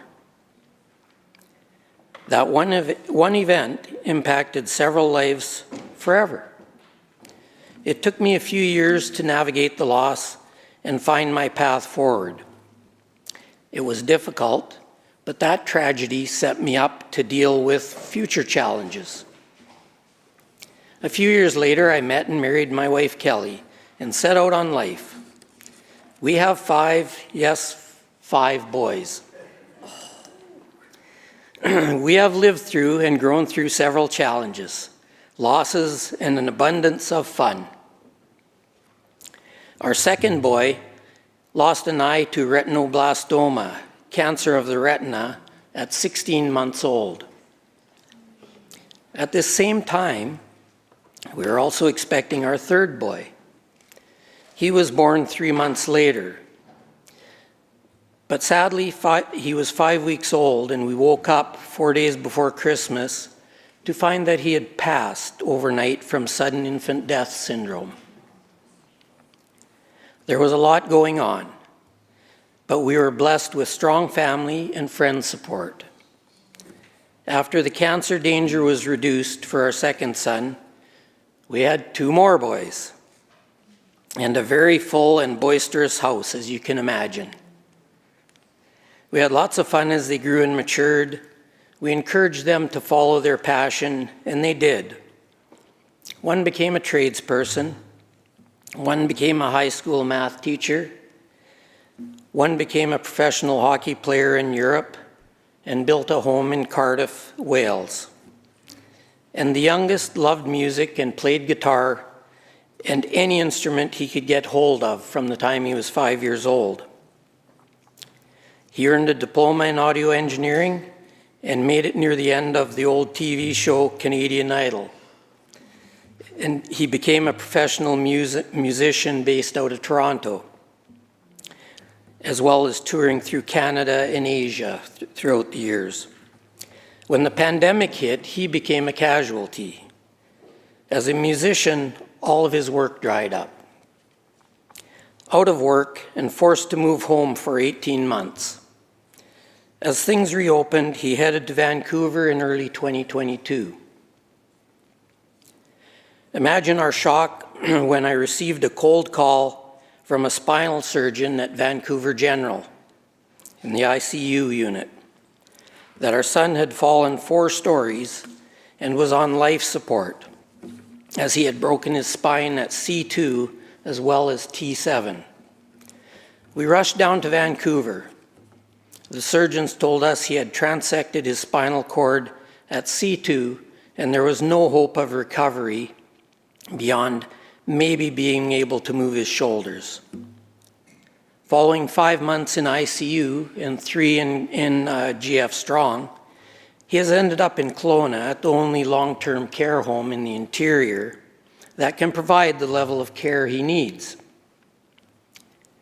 While we were going through this, one of my sisters was diagnosed with an aggressive brain tumor and following a 15-month battle, succumbed to it. Not a great time in our family again, but we held together. We were very thankful for our healthcare system throughout all of this. We know there are challenges and weaknesses. The throne speech addressed healthcare, and I look forward to the continuing work on improvements planned by our government. We are super proud of the way our son has accepted this new reality with dignity and strength, and has continued to create art through voice command on his iPad. He is producing some of his own music from his catalog he had previously written and recorded. And he has written a book entitled Mind Over Madness that is at the publishers and will be soon out in print and ebook form. I really hesitated to share this personal story in the House, and it's not to garner sympathy or anything. It's everyone in British Columbia faces really hard and heartbreaking challenges throughout their lives, sooner or later. Be it poor health, injury, substance use, financial crisis. It is important to know when you're going through one of these times, people have gone through all manner of tough times before you, but yet can still come out thriving and enjoying life again. Life is good. It is easy for the weight of challenges to take you out. I believe happiness is a choice, and when you choose to be positive and take one step at a time, things get better and life is good. This same positive approach and attitude is needed in BC and across Canada right now. As outlined in the throne speech, our country and province suddenly, for no logical reason, is faced with fearful, disrespectful rhetoric from our closest neighbor, ally, and friend that has shaken us as a country. We are grieving the loss of our friendly, mutually beneficial relationship that we had. We have 2 choices. We can curl up in the corner and wait for the next statement from number 47, or we can move positively and decisively to build new allies, diversify trading partners, support new growth, and work to reduce trade barriers across our own country. We cannot lament what was. We must move forward. I am energized to action by the throne speech to work toward these goals for British Columbians. There may be hard times ahead, but we will come out stronger and more independent. I'm proud of the leadership already shown in this direction by our Premier and the Premiers of every political stripe across this country, modeling that there is more uniting us than dividing us. In my own riding, we have great people doing amazing work to build a new economy, to build new jobs that weren't even thought of 5 years ago, to add value and jobs to every cubic meter of fiber that is cut out of our forests, to extract every possible critical mineral out of the ores that we process, to train people for emerging jobs. In my riding, I must highlight the work on the South Columbia region done by the Lower Columbia Initiatives Corporation. This is a volunteer organization with a board of skilled volunteers that have been working on the circular economy in the south portion of my riding. They have branded as Metal Tech Alley. In this area, we have Serba Solutions, a battery recycling facility that recycles most of British Columbia's lithium-ion and alkaline batteries, the batteries we use every day. They have 2 specialized processes, and out of the 2 batteries, they recover 93% of the valuable materials. Next door to Serba is KC Recycling, a recycler of lead-acid batteries that are on every vehicle on the road. Even EVs use them for their accessories. They have processes to extract the lead, the acid, and to process the plastic cases into pellets. The lead and acid mostly go to our local lead zinc smelter and Trail. The plastic pellets go back to the battery manufacturers to be recycled into new battery cases. Everything in the battery is recycled except the little fabric pouches covering the battery plates. Our government has supported them with nearly $2 million in grants over the past 3 years to nearly double their capacity and to support their plastic recycling. So far, they have grown from 40 workers in 2022 to 60 and growing. Our largest local employer, the Tech Trail Smelter, is currently doing a feasibility study on building a new facility on their site to process EV batteries for the critical minerals within them. These businesses and ideas are being developed to market the area as the Western Canadian Pacific Northwest battery recycling hub. KC Recycling is already the largest lead-acid battery recycler in Western Canada and the Pacific Northwest.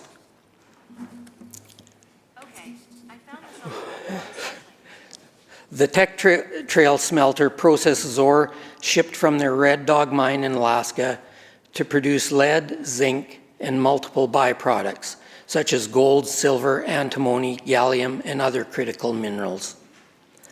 They also produce a lot of sulfuric acid, which is shipped by rail to customers in the Pacific Northwest to turn into fertilizer for American agriculture. Some of their critical minerals are sold off to a spin-off business in Trail called Phoenix Advanced Materials, where they grow crystals using a high-tech process. The crystals are then sold to the USA to build things like night vision goggles, instrument displays, and so on for the military. The owner of Phoenix Materials, Don Freshy, has also been engaged with UBC Okanagan for a few years in developing a new long-range, quick-charging EV battery using another of Tech's byproducts, tellurium. Selkirk College also has their Technology Access Center Lab, or STAC Lab, located adjacent to Phoenix Materials. At this facility, they have the latest high-tech equipment to scan, 3D print, CNC machine, water jet cut, and build and program robotic arms in order to teach processes and often build parts that cannot be purchased anywhere for local industry.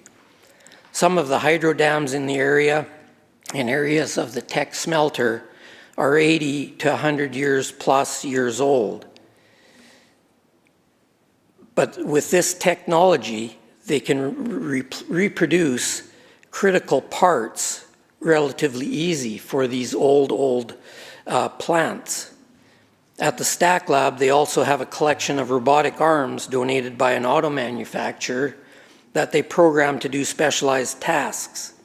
This past fall, I watched them set up one to attach to a new model of ski boot from a major manufacturer for a specialized photographer that came down from Rossland so they could rotate and turn the boot while he did a video of its new design for the ad campaign. They also are in the midst of building a training program for tradespeople to learn how to service particle accelerators, which are becoming commonplace, particularly in health, in hospitals and health labs, for doing things such as processing blood. In the greater Castlegar area, we have the Mercer-Celgar pulp mill, which is also a cornerstone of employment in our riding. Over the past 30 years, they have completed several multi-million-dollar upgrades to improve efficiency and green their processing. Last year, Mercer-Celgar entered into an agreement with the Okanagan Indian Band to support fiber for the pulp mill. In South Slocan, we have Kolesnikov Mass Timber, and my friend Ken Kolesnikov is here this week. It's a fourth-generation forestry company headed by Ken and family that 6 years ago, with support from our government, diversified from just producing dimensional lumber to making a large investment in a plant that produces cross-laminated timber, glulam beams, and glulam panels. They can use multiple species in their products, which leads to supporting biodiverse forestry for the future versus the old monoculture forests. This facility and their traditional sawmill support 320 jobs, some of which are high-tech jobs from Selkirk College's Digital Design and Fabricating Diploma course. These locally trained specialists program and operate computerized equipment to manufacture the prefabricated panels and beams for diverse buildings sold throughout Canada and the USA. With support of a $6.7 million grant from our Manufacturing Jobs Fund, last year Kolesnikovs entered into an agreement with the City of Castlegar to purchase property adjacent to the Castlegar Airport and build another facility that will produce more prefabricated mass timber and cross-lam timber modularized building products to support the rapid multi-story construction of housing, schools, healthcare centers, and other needed infrastructure using sustainable, made-in-BC products, supporting 100 new jobs in this facility alone. This is what the future looks like for sustainable forestry jobs. Get the most possible jobs out of the cubic meters of fiber that is sustainably available in our forests. On the north end of my riding, we have Cherryville, an unincorporated community of about 1050 in the regional district of North Okanagan, Area E of Director Jim Johnson. This is a beautiful and passionate rural community of ranching, forestry, and agriculture. They have a small community forest that last year helped them purchase a wildfire truck to support the community. Now the Cherryville Firewatch Society is working to raise money to build a hall to house the fire truck with another donation from the community forest and some corporate donations. Small rural communities get things done by working collaboratively between societies, businesses, and different levels of government. Back in the south end of my riding, in my community of Fruitvale, we have another third-generation forestry company, Atco Wood Products, owned and managed by Rebecca and Scott Weatherford.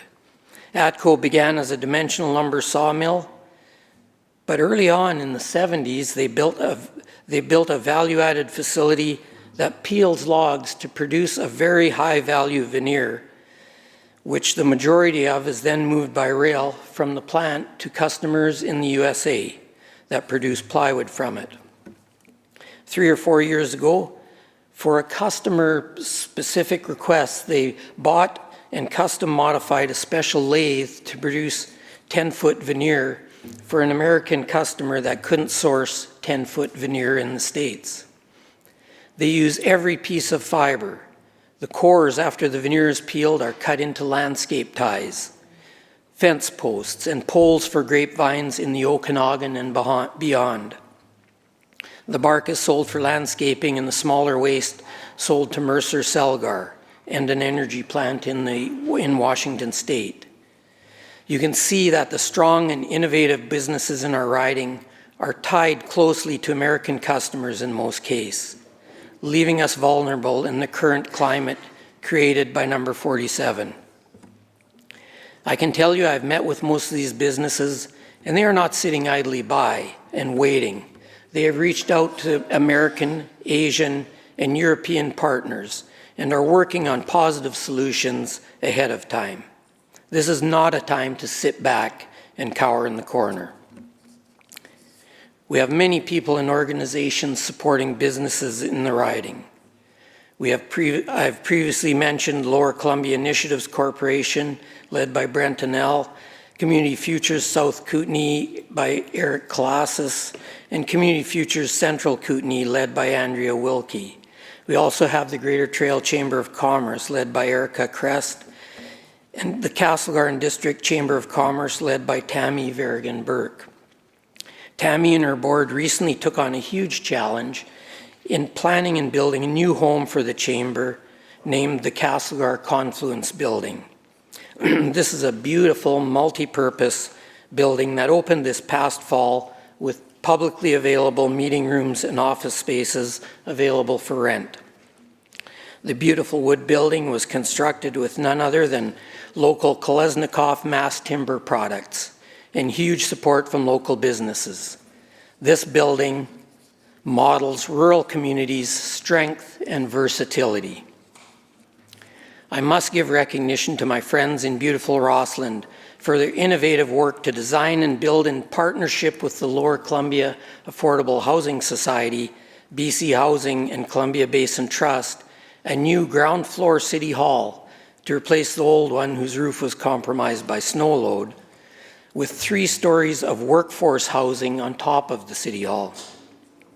We are also blessed with good-hearted people managing many groups and organizations, providing all manner of assistance and services to families and those less fortunate.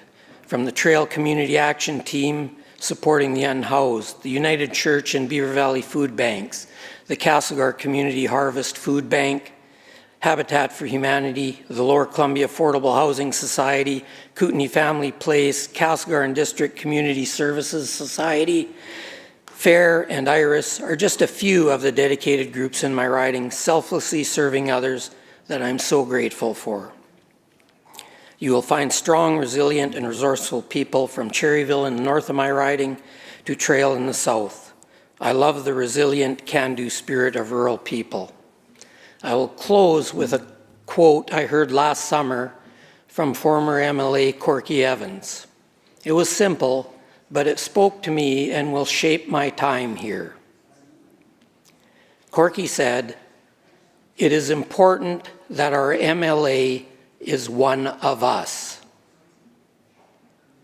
Thank you, Honourable Speaker, for granting me this time in the House in support of our throne speech. Thank you.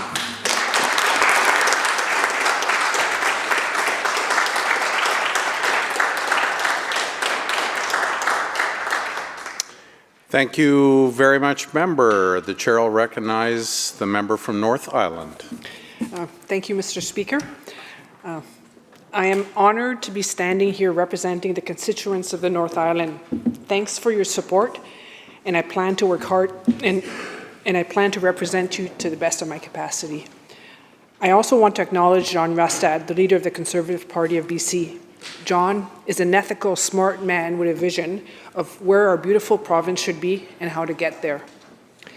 I want to thank my husband, Dr. Peter Olson, for his unconditional love and support, and also my amazing children, Oksana, Karina, and Petro. My kids have taught and continue to teach me so much. They have opened my eyes up to things I would not have otherwise seen.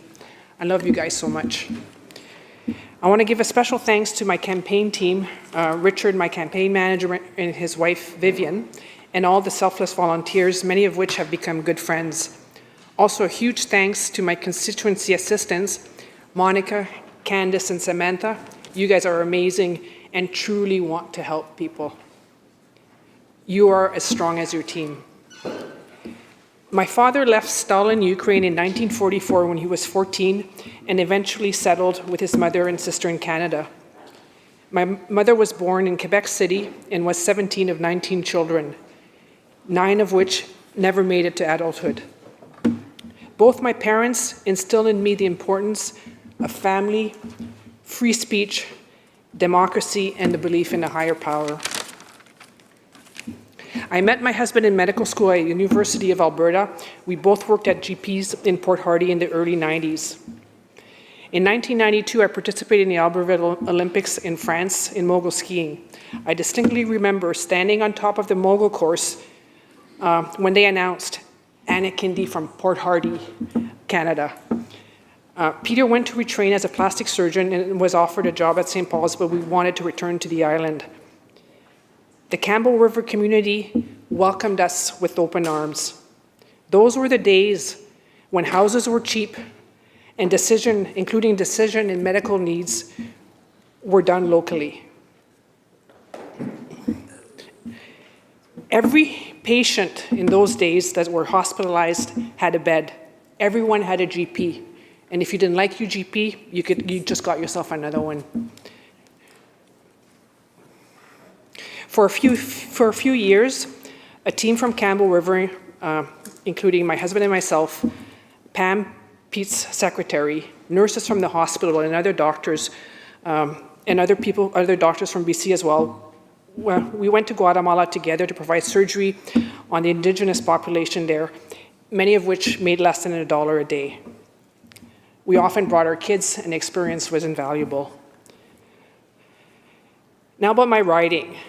I mean, the reason we wanted to go back to Vancouver Island to the north was it's truly a piece of paradise. Lush forests, mountains, rugged coastlines, and the Pacific Ocean interspersed with islands. Wildlife abounds, be it killer whales, humpbacks, eagles, even cougars and bears.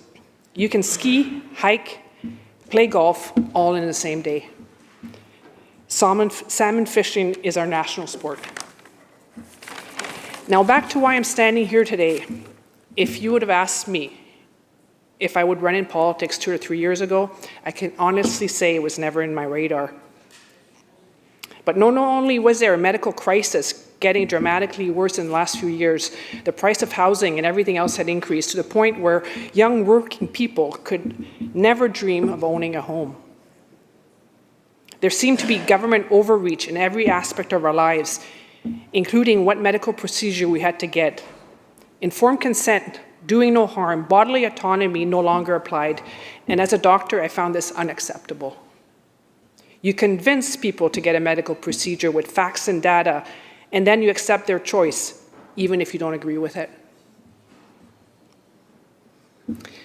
The second reason I ran is my generation seemed to take everything for granted.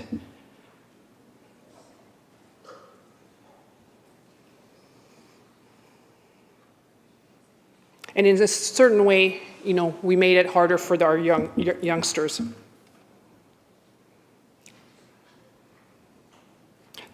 So then I decided I was going to get involved. I needed to change things for my kids.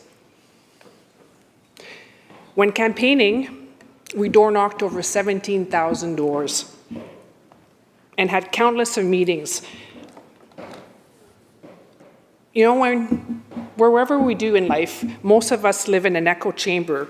What I mean by that, I know a lot about healthcare, but I knew nothing about forestry or fish farms or the resource industry.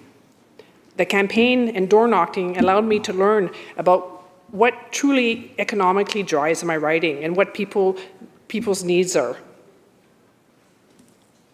Every day that I campaigned, every day that I door knocked, I met people that were employed in the forestry industry and in the fish farm industry.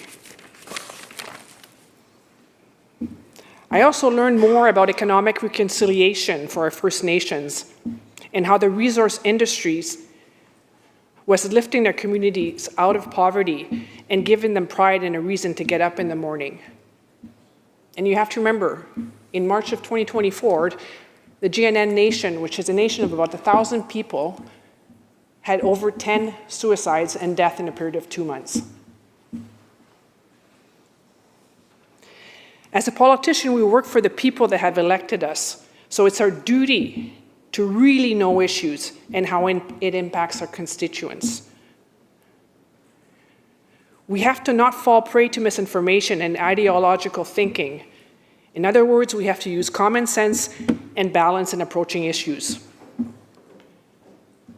Now I want to talk about fish farms. It's actually a federal issue in BC, but as a province, we need to advocate for an industry that science says is of minimal risk to wild stock. And I will repeat, minimal risk to wild stock. There's no such thing as no risk. Norway has over 1,200 open net fish farms. BC has 56. It provides billions of dollars to our economy and good paying jobs. I was an addiction doc, and I remember one of my patients got a job at the fish farm, and he's sober today, and he bought a home. Part of economic reconciliation means jobs. So the Clam-2 nations in BC, with their fish farm, their suicide rate and overdose rates plummeted. They even bought a smoker, and they're selling fish to Walmart, and we're taking that away from them. So when a decision is made in this room, we have to think of the consequences to our constituents. We have to have balance. Of course, we have to have high environmental standard, but we have to allow industry that is renewable, that provide us food and jobs to thrive if they are following the environmental standard. Now, forestry. Again, I knew nothing about forestry. Door knocking, I learned a lot, but I did go to 2 TLA conference, Trucker Logger Conference, and I was actually quite shocked. The industry was in code red. Every talk was about how will we survive the government policies. The complexities of permitting was decimating the industry. I met people that had 2 generations worth of businesses relating to forestry that were on the verge of bankruptcy. Again, it's about achieving a balance. It's about being pro-worker and supporting renewable resource while protecting biodiversity. We need wood, we need good-paying jobs, we need certainty in forestry, which supports families and communities. I'd like to, at this point, talk about healthcare. Addiction was a big part of my practice. And every decision that's made here, we have to look at the historical context as well as the unintended consequences. So when I started practicing addiction at least 25 years ago, there was real stigma towards people with addiction. Heroin was killing approximately 200 to 300 people a year. 15 years ago, there was what I call the pain industry came along. What did the pain industry do? Encourage doctors to prescribe OxyContin. My sister, who was an ophthalmologist in California, had to write an exam before the new year And the premise of that exam is, and every specialist in California had to write it, and that premise of that exam is if you did not prescribe opiates for pain, you were liable. So what happened? Well, we created a generation of addicts. More people in certain jurisdictions were dying of prescription pills than they were dying of heroin. So that's the historical context that we have to look at when we give people prescriptions of unmonitored opiates. Opiates are not safe. People die from unmonitored opiates. A few years later, fentanyl came up. And the drugs got just more toxic and the overdose increased. And what I mean by more toxic is they were putting illicit benzodiazepine like atizolam and other chemicals in the supply, which just increased overdose and brain injury. Now 2020, we were encouraged to prescribe what was called then pandemic supply. There was no data behind it. And what pandemic supply meant is that, I didn't even need for you to be an addict. But if you came to me and you said I was addicted or I needed some pills, and you maybe had COVID, I was supposed to give you 15 days worth or 14 days worth of 8 milligrams of hydromorphone, 15 pills a day. I had 0 patients die of COVID, but I had many patients die of overdose. I never prescribed it, but my patients were coming to me and saying, why are doctors prescribing us opiates? Why are they giving us to that? The cost of dillies on the street went down from $15 to $20 a pill to $1 to $2. You just had to stand in front of the pharmacy and you could see what was happening to that pandemic supply. So did we need studies? No, it was obvious. My patients were telling me what was happening. But let's not listen to the doctors or the patients, right? Let's sit in this little echo chamber and do something that's actually harmful. I didn't know that until yesterday, but 22 million pills were prescribed to 5,000 addicts, which is a tiny portion of people with addiction. 22 million pills.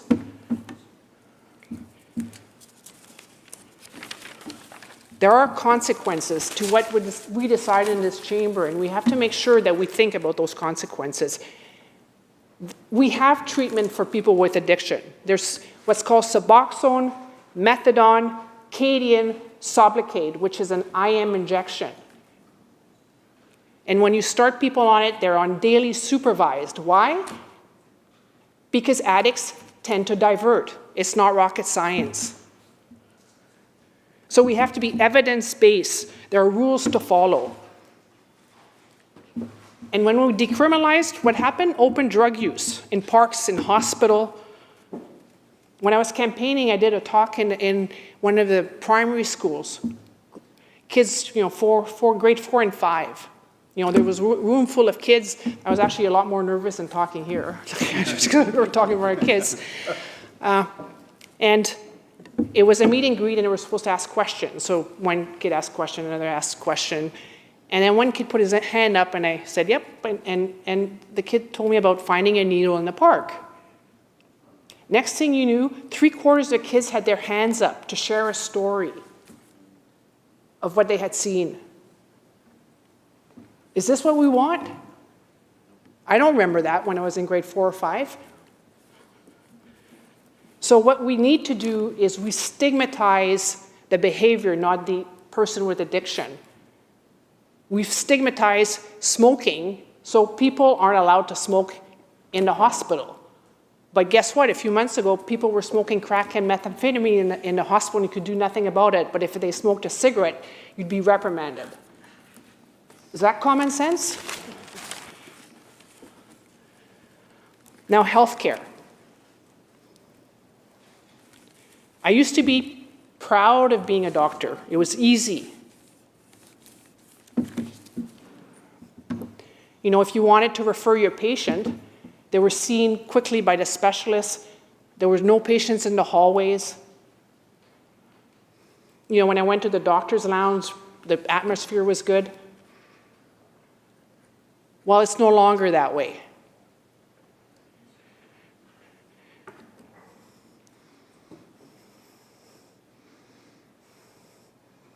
So there's been a dramatic deterioration. We hear about it every single day.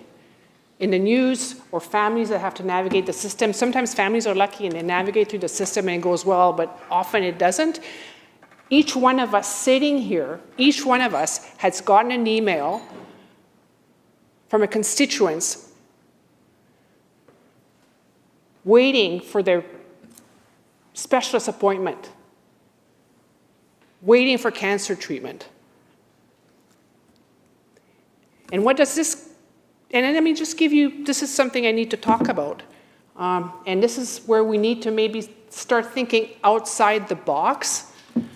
And what I mean talking about outside the box is if you look at other countries with universal health care, OECD countries, so these are countries like Europe, Australia, New Zealand, they have universal health care. Per GDP, we're the top spenders, top third, number 6, I think, of 31 countries. And we're close to the bottom for number of doctors, number of hospital beds, and we're at total bottom for wait times. And what does this government do? It passes the HPOA Act, formerly known as Bill 36, one of the largest bills ever passed in BC, over 265 pages. I wasn't even planning to run in politics then, but I actually read the bill, cover to cover. I read it. Because people were asking me about it. I said, I didn't know nothing, and I'm sort of one of those not keener people. I don't like reading that boring stuff. But I actually read it, underlined it, and understood it. And it's terrible for healthcare. And when it was drafted, they gave the doctors of BC, which is sort of our union, our representation, a 2-week period to say what we thought about it. None of us knew about it. It was over Christmas. They had 52 response. 52 response. So is that listening to the stakeholder? Of course not, right? And they rammed the bill through. And the issue with the bill, and are you guys listening? I'm just wondering, or do you care? Yeah, thanks for listening. And the issue with the bill is previously in colleges, half of the board members are appointed and half are elected. So you hear what's happening on the ground. No longer. The Minister of Health now the colleges will be amalgamated from 16, I think, to 6. And every position is appointed and the board by the minister. And if the minister does not like, by opinion only, what the board says, that he can discharge the board. Okay, so how does that make patients more safe when we're not even getting information from the ground? We're not even getting information from the stakeholders. I could go on about it, but I've got other things to talk about. And I want to talk about nurses, the backbone of hospital. Nurses, the backbone of healthcare, really. So nurses, we all know are quitting in droves. The attrition rate is quite high, and part of the reason is they're burnt out. And when you work for health authorities, as a nurse or as any position in health authority, you have to sign what's called a non-disclosure order. So what does that mean, a non-disclosure order? You can't talk, right? You can't talk. You can't advocate for your patients. Nurses have been reprimanded or fired for talking, for speaking out, for trying to advocate for their patients. So how are we going to solve healthcare problems when we don't allow people to talk? So we all know about the lack of GPs, right? So in the 90s, They thought that doctors were the problem for healthcare, right? The reason healthcare costs were going up is because we have too many doctors. So they cut back on healthcare, on medical school enrollment, without taking into account the aging population, the retirement of doctors. So if this government had actually looked at the data, medical school enrollment should have been probably doubled years ago. We just have to look at data. This government needs to collect data, look at it, and start planning.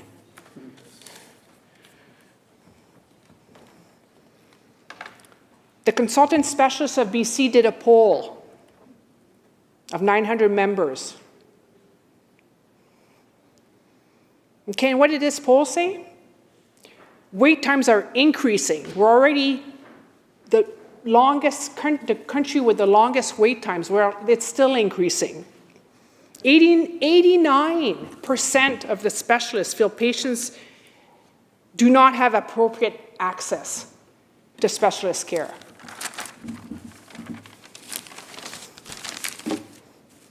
In Vancouver, if you've got Parkinson's, and let alone rural area, I mean, you know, you need a pacemaker, can take up to a year and a half. You're in an inpatient, in telemetry, unstable, waiting for pacemaker, can take up to 2 weeks. In Vancouver, you've got progressive Parkinson's. I was talking to a neurologist there, has to triage every night which patient I'm going to see this week. It can take up to a year. Okay.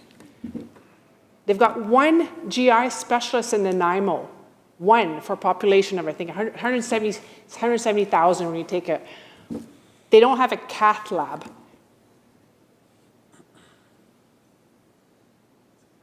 You know, in terms of how many people they service and no cath lab, we're talking now, we're starting to look like third world medicine. But we're getting used to it. But the propaganda that I'm hearing from the other side isn't working anymore. People have to navigate the system, and the stories are coming out. You know, hospitals, you know, I mean, again, planning, right? Hospitals. Our hospital regularly runs at 130 to 150% capacity. It's built in 2017. Okay, 130 to 150, think about that. You know, we have now unattached patients in emergency admitted that because they are unattached, they will not go upstairs. Think about that. Stretchers in the hallway. You know, nurses describing drug use in the hospital. Right up to recently, you know, thank God we sort of did something, excuse the term, but you know, when people, you know, it's easy here to you know, make policies. Nurses, I was talking to one, she was pregnant, 3rd trimester pregnant, and ratios, nursing ratios are supposed to be 4-to-1, right? And that's what the union has said, 4-to-1, government said 4-to-1, except you know what? Most times you can't get 4-to-1. So the ratios are much higher. But when they renegotiated this ratio, they decided to drop the $5 extra they were getting an hour for over census. They dropped it. Right? But do the nurses still work over census? Yes. So back to that pregnant nurse. She had 10 patients. Think about that, 10. She's pregnant. 2 of them were smoking meth. 2. So she called her supervisor, and you know what supervisor said? Toughen up. Okay? So this is what the reality is. This is what the reality is on the ground. So sitting here, let's think about that, and let's figure out how to solve this.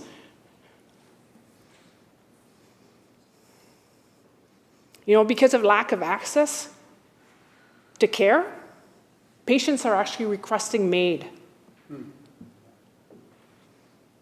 And some doctors, it's become so common that some doctors are offering MAID as part of the treatment plan. And I think some of you guys might have been here. Torva Logan, she's a constituents from the North Island, from Campbell River, with stage 4, I think she's 41, when she was diagnosed with stage 4 cancer, ovarian. And the Emerge doc told her, if you can get out of Canada, get out. And at some point she was offered MAID. But she had been a vet in the States, right? So she ended up getting care in the States.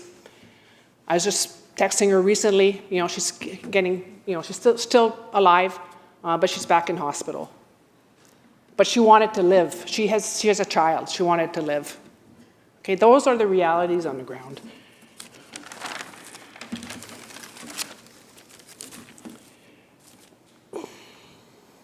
So I think the big part of our job as an MLA is to really, really look at everything we do. I mean, and that's why I'm actually, I have to say, I'm proud to be on this side. I'm not saying I'm not proud to be on the other side. I'm just proud to be on this side. And one of the reasons is John said, you can vote according to your conscience. You can vote according to what your constituents want.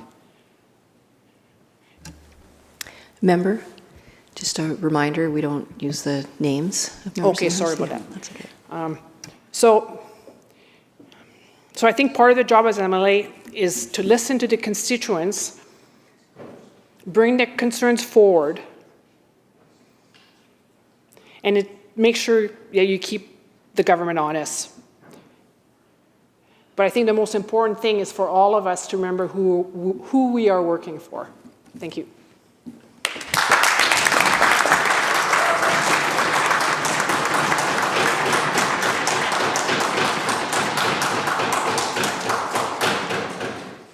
Thank you, Member.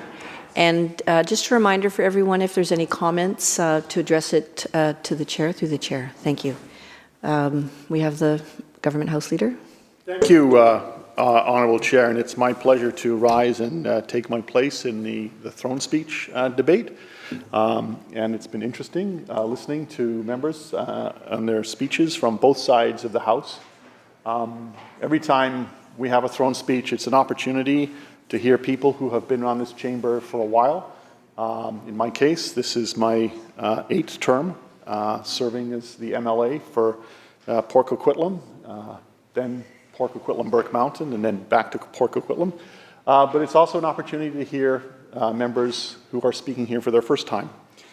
And the thing that always strikes me, and it's something that I reflect on, is what an incredible privilege that each of us have to stand in this place. It is probably the most exclusive club in the province of British Columbia.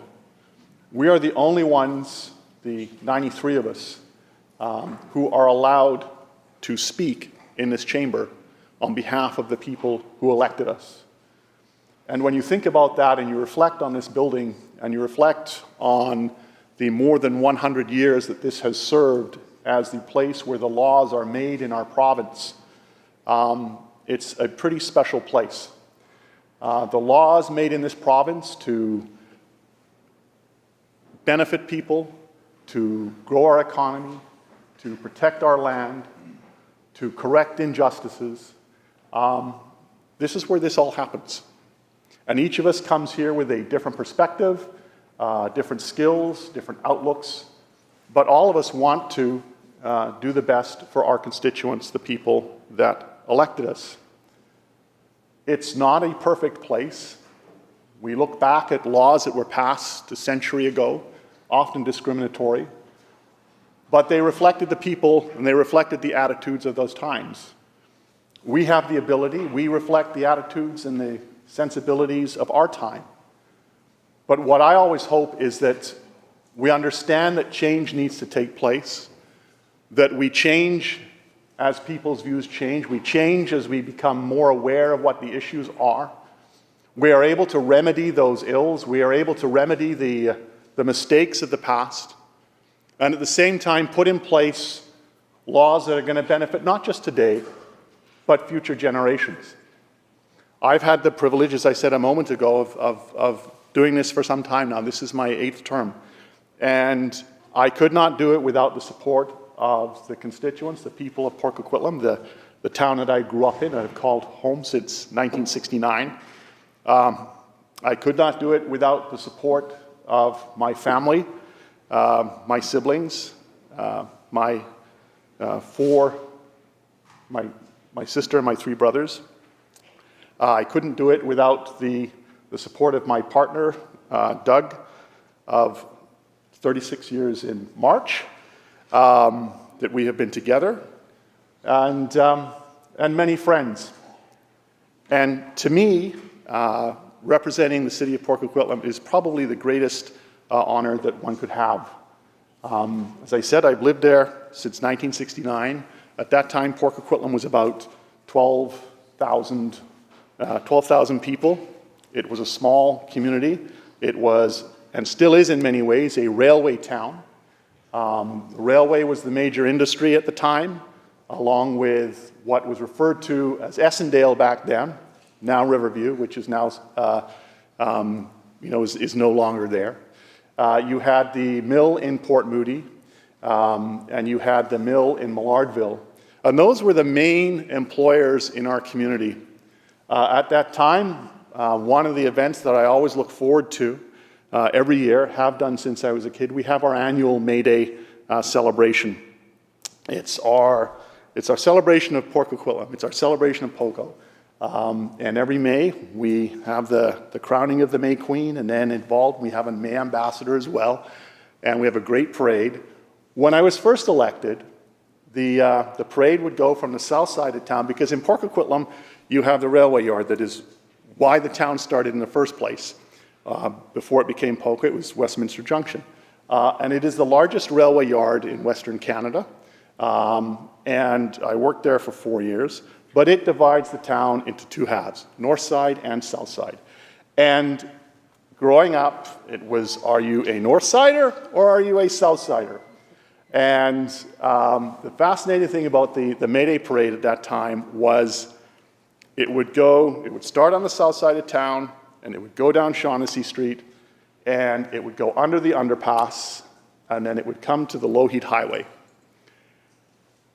And we were able back then, because we were so small and remote, they would block and shut down the Lougheed Highway to traffic, so the parade could go from one side of town to the other side of town.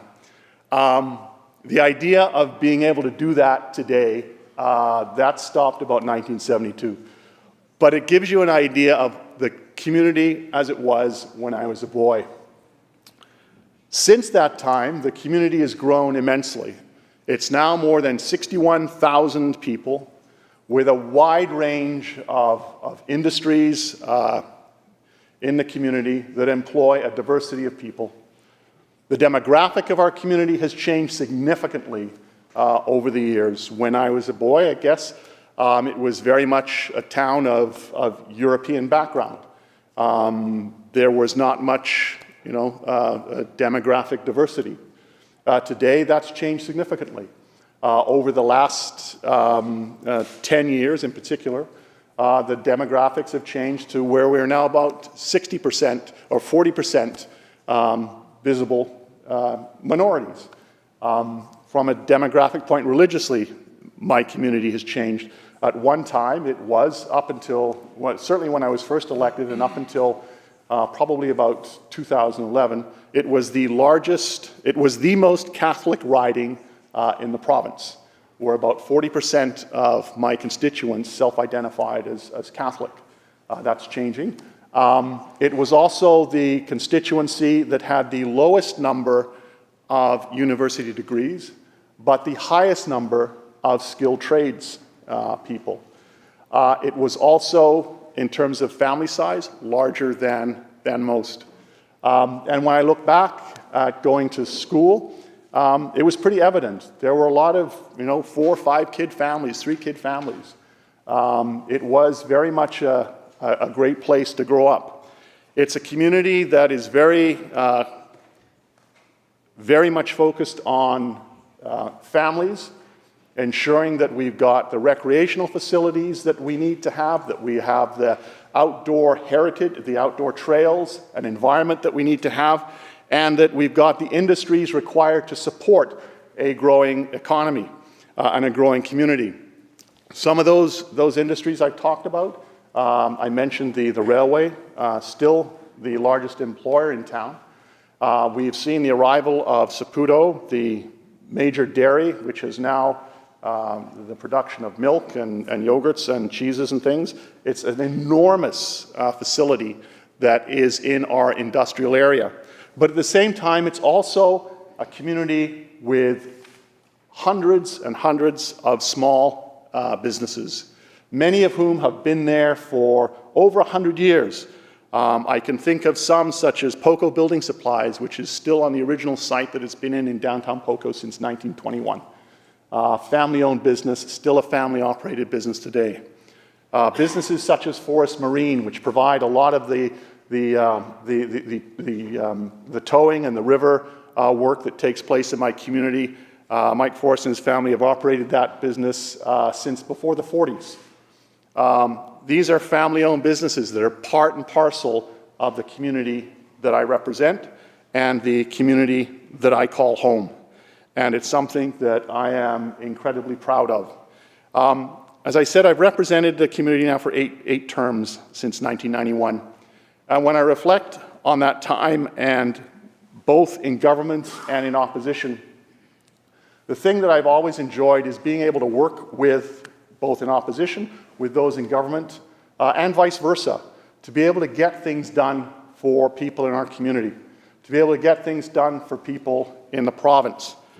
And that's one of the things that I find in talking about the throne speech and the challenges that we face, the challenges that have been outlined in the throne speech in dealing with the situation that we have right now. It is unprecedented in terms of the threats, the economic threats that we are seeing from south of the border, from the president in the White House, who has threatened us economically, I think has disrespected our government, both nationally and provincially, in a way that we have never seen from a nation which we have always viewed as our best friend and ally. As I reflect back on that relationship between the United States and Canada, from 1939 to 1945, Canada stood to defend democracy. The United States fought alongside us from 1941 to 1945. In 1914, in the First World War, from 1914 to 1918, Canada again stood to defend democracy. The United States fought side along us from 1917 to 1918. This country has never shied away from standing up for what is right, and we are not about to change that, Honourable Speaker. We want to make sure that what we have in place are the necessary tools to protect British Columbians, to protect the services that we all care about, whether it's education, whether it's healthcare, whether it's childcare, the environment. And to do that, it means growing the economy. It means ensuring that we're able to get those projects that need to happen, to get them moving. If there are barriers in place, let's find ways to remove them. Let's work with other provinces to ensure that we are putting Canada first. That's what this throne speech is very much about. And that's why I'm pleased to speak to it, and that's why I'm pleased today to rise and offer my thoughts on that. I mentioned a moment ago challenges that we're facing today. We've faced challenges before, and we've always come through them. We faced challenges in COVID, and together as a province, as together as a country, we dealt with that and we came through that, always making sure that we're supporting our citizens, whether they be British Columbians or Canadians. And that's the approach that this government and this side of the House has always taken. And I know what it's like to be in opposition. I've spent 12 years in opposition, and slightly more than 10 16 in government. And I know the role of opposition, which is to critique government, to hold government's feet to the fire, and it's a very important role. But I also know this, that government it operates best when its feet are held to the fire, when it is held for accountability, to be accountable. And the same in terms of the opposition, in recognizing that government also has a responsibility and government has the right to get its agenda through. But in my mind, it's always by working together that we do that. I reflect back in terms of what drew me into politics in the first place, and it was a land use decision, the area known as Colony Farm. And at that time, it was looking at being developed, but at the same time it was, the Coquitlam River ran through it, and the river was important to the Coquitlam First Nation. The salmon run's important to our community, and it was that issue that got me to run for City Council, and I was successful. And in our first term, we worked to turn that into a regional park. I learned in my first term as an MLA how to work with ministers in government, how to work with members of the opposition to get issues that mattered to us, to get those in place. Important matters such as transportation. So whether it was building the West Coast Express, which at the time there were those who said, no, we should not put that in place.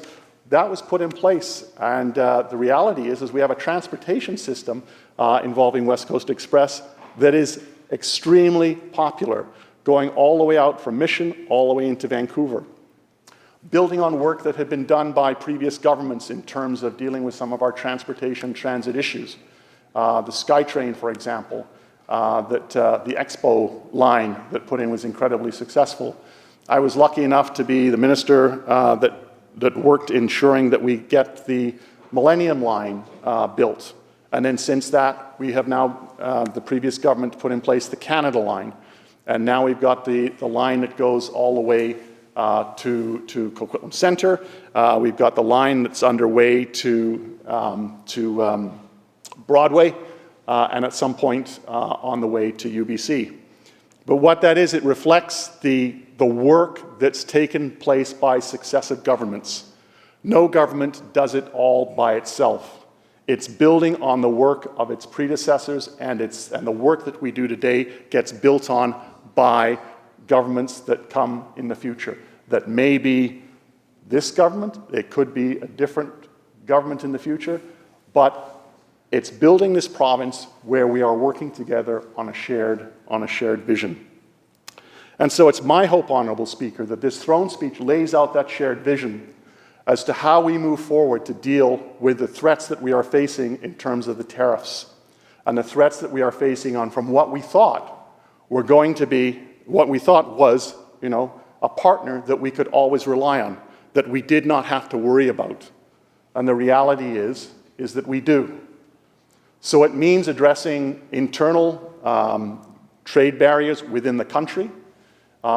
This province has already indicated a desire to do that. The Premier has been working very much with other premiers and saying, okay, how do we deal with that? We have a government that's set up a tariff committee that's chaired by the Minister of Housing and Municipal Affairs to look at what mechanisms need to be in place. How do we take the lessons that we learned in COVID and where we were able to get a number of things done? And I reflect on some of the changes that were managed to be done in areas that in my previous ministry portfolio that we got through very quickly, and in fact requested by business and put in place and are still there today because they succeeded. And it was that collaboration between government and business and labor and Indigenous people that allowed those things to happen. Some of them may seem quite small, but the reality is, for those businesses impacted, they're pretty important. The ones on the alcohol file, for example, the issue around the patios and extending the patios. Restaurants and pubs have been asking for that for a long time, through successive governments. Whether they were on the left of the spectrum, the right of the spectrum, the center of the... It took COVID. It took COVID, and it took government recognizing there are times and opportunities and moments that allow us to make changes and to take action that will benefit all of us for the long term. That was one of the areas. It was a small area, but it's still there today. And there's pubs and restaurants I see when I drive by in my own community. And in summer, people are out enjoying themselves. These are things that were talked about for ages, but it took that crisis. It took a crisis to make that happen. It shouldn't always do that, but the reality is, too often that's the case. Well, we are at that moment now, again, where we have the opportunity to be able to make changes that can speed up projects, that can remove obstacles for opportunity to help grow our economy, that can provide the revenue that we need to provide the services that people rely on.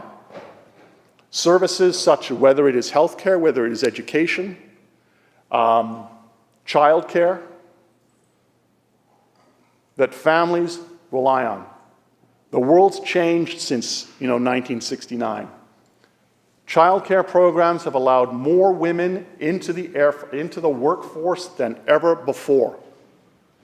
The childcare programs that we have put in place have allowed women into the workforce to assist supporting families, particularly at times such as now when we've seen affordability and affordability issues. The reforms that we made around ICBC, for example, have allowed for lower insurance rates, have allowed for rebates, have allowed to assist families again on the issues of affordability. Those are things that are very much focused in the throne speech. How do we continue to do that? How do we protect the jobs that are under threat? How do we protect the jobs that are under threat from the tariffs south of the border? Because we don't know what we're operating with when we come to the individual in the White House, other than uncertainty, changes, and, as I said a few moments ago, a disrespect to their strongest friend and their greatest trading partner. And that's why this throne speech is so important. This throne speech that tables the government's path forward, because it lays out that path of how we're going to deal with that. The idea that we would be looking at a situation where tariffs, whether it's 25% tariffs that were initially proposed and then said, oh, we'll delay for 30 days, not 30 days, that clock is ticking down. But in the meantime, let's set the tariffs at 25% on steel and aluminum. The impact that has, on British Columbia, and we are the province that is best positioned in terms of the diversity of trade that has taken place compared to the other provinces, is unbelievable. Because it's not just the tariff itself that causes the problems and causes that damage. It's that uncertainty. It's that decision that people make on whether to invest. It's the decision whether they look at going, do I make that investment here? Do I make it somewhere else? Or do I just park it and not do it? And the idea that we could see, 140,000 people in this province lose their jobs because of the capriciousness of somebody in the White House is something that this government is not prepared to stand idly by and let happen. And nor is this country prepared to stand by and allow and let happen. Because if the damage to British Columbia is significant in the loss of those jobs, the loss of jobs and the loss and the damage to the economy of this country in the major manufacturing centers in Ontario, which for all we sometimes like to knock Eastern Canada, especially during hockey games, especially if the Leafs are playing, the reality is that Windsor to Montreal corridor is still home to 70% of the population in this country. And the economic output from that is enormous. And the damage to our economy from those tariffs will be felt right across this country, putting us into a recession that hurts every single Canadian, that hurts British Columbians, and it's that uncertainty lasts for a long time. Recovering from that damage does not happen overnight, which is why the approach that's been taken, the Team Canada approach, that it doesn't matter whether you're an NDP government in British Columbia, a Conservative government in Ontario, the Bloc government, or not Bloc government, the nationalist government in Quebec, all sending the same message, all working to lobby the decision makers in the US, in those key states, ensuring that we are able to, that we are making targeted and have ready to go targeted reciprocal tariffs if that's what it comes down to, if they go ahead, that Americans understand we did not start this fight. Your president started this fight, but we will not back down. Because at the end of the day, we are Canadians first and foremost, and always will be, Honourable Speaker. I came here, we moved to Montreal in 1967. We moved from the UK. And I cannot say, I don't think I've ever been able to say I have been more proud to be Canadian, more grateful for my parents to have made that decision to come to what is an absolutely the most amazing place. We are the second largest nation on earth. We are the most peaceable nation.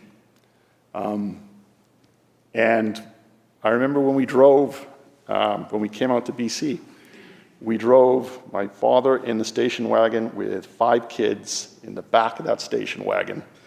I was 9, my youngest brother was 18 months. My parents, in 5 days, drove all the way across to British Columbia.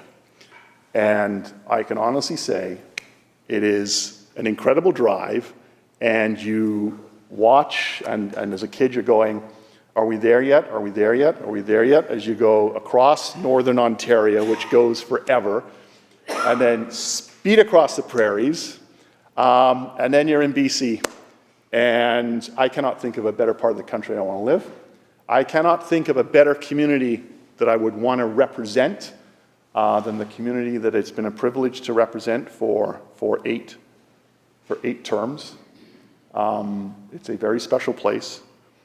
But also to be part of a government, or to be an MLA, whether it's been in the opposition or as part of a government that's committed to ensuring that British Columbians are treated fairly, that they have a government that recognizes that the services that they depend on need to be in place, that the services that help their families are there for them when they need it, that the supports in times of trouble are there for them when they need it. And this particular moment in time, that we have a government that is fighting not just for them, but for our province and our country. And so, Honourable Speaker, I am really, really pleased about supporting this throne speech. And I'll just close with one final thing that I meant to mention at the beginning. In fact, was going to save for another day. I know one of the most important issues right now for a segment of my community is Hazel Trembath School. And it's a school that burnt down, and what I can tell you, Honourable Speaker, that in my capacity of MLA, that is my #1 priority to accomplish for my riding, for my community, the Hazel Trembath community on Citadel Heights. And so I am working very hard on that, and I am optimistic about some positive news on that in the near future. and that will join a list of accomplishments and initiatives that I have been a part of in terms of my riding over so many years, whether it's been the replacement of the Red Bridge that got knocked down one night by a drunk driver and stayed in place for over almost 20, not quite 20 years. We got that rebuilt. The courthouse decision to move the courthouse to downtown Port Coquitlam, which really helped with the rejuvenation of my community. There's a lot that I'm proud of. There's a lot more work to do, Honourable Speaker. And I want to take this opportunity once again to thank the incredible people of Port Coquitlam, the mayor and the council that I've worked with, the school trustees that I've worked with, because it is, as I said, an amazing community. And with that, I can see you're looking at me going, am I going to move adjournment to the debate? I'm not sure if somebody on the other side is going to speak now, or are they going to speak on the Monday? Okay, in that case, I will, having completed my remarks, Honourable Speaker, Members, you heard the question to adjourn the debate. All those in favor say aye. Aye. Opposed? Motion carried. Government House Leader. Thank you, Honourable Speaker. I move the House to do now. You heard adjourn. the question to adjourn the House. All those in favor say aye. Aye. Opposed? Motion carried. This House stands adjourned until 10 a.m. Monday.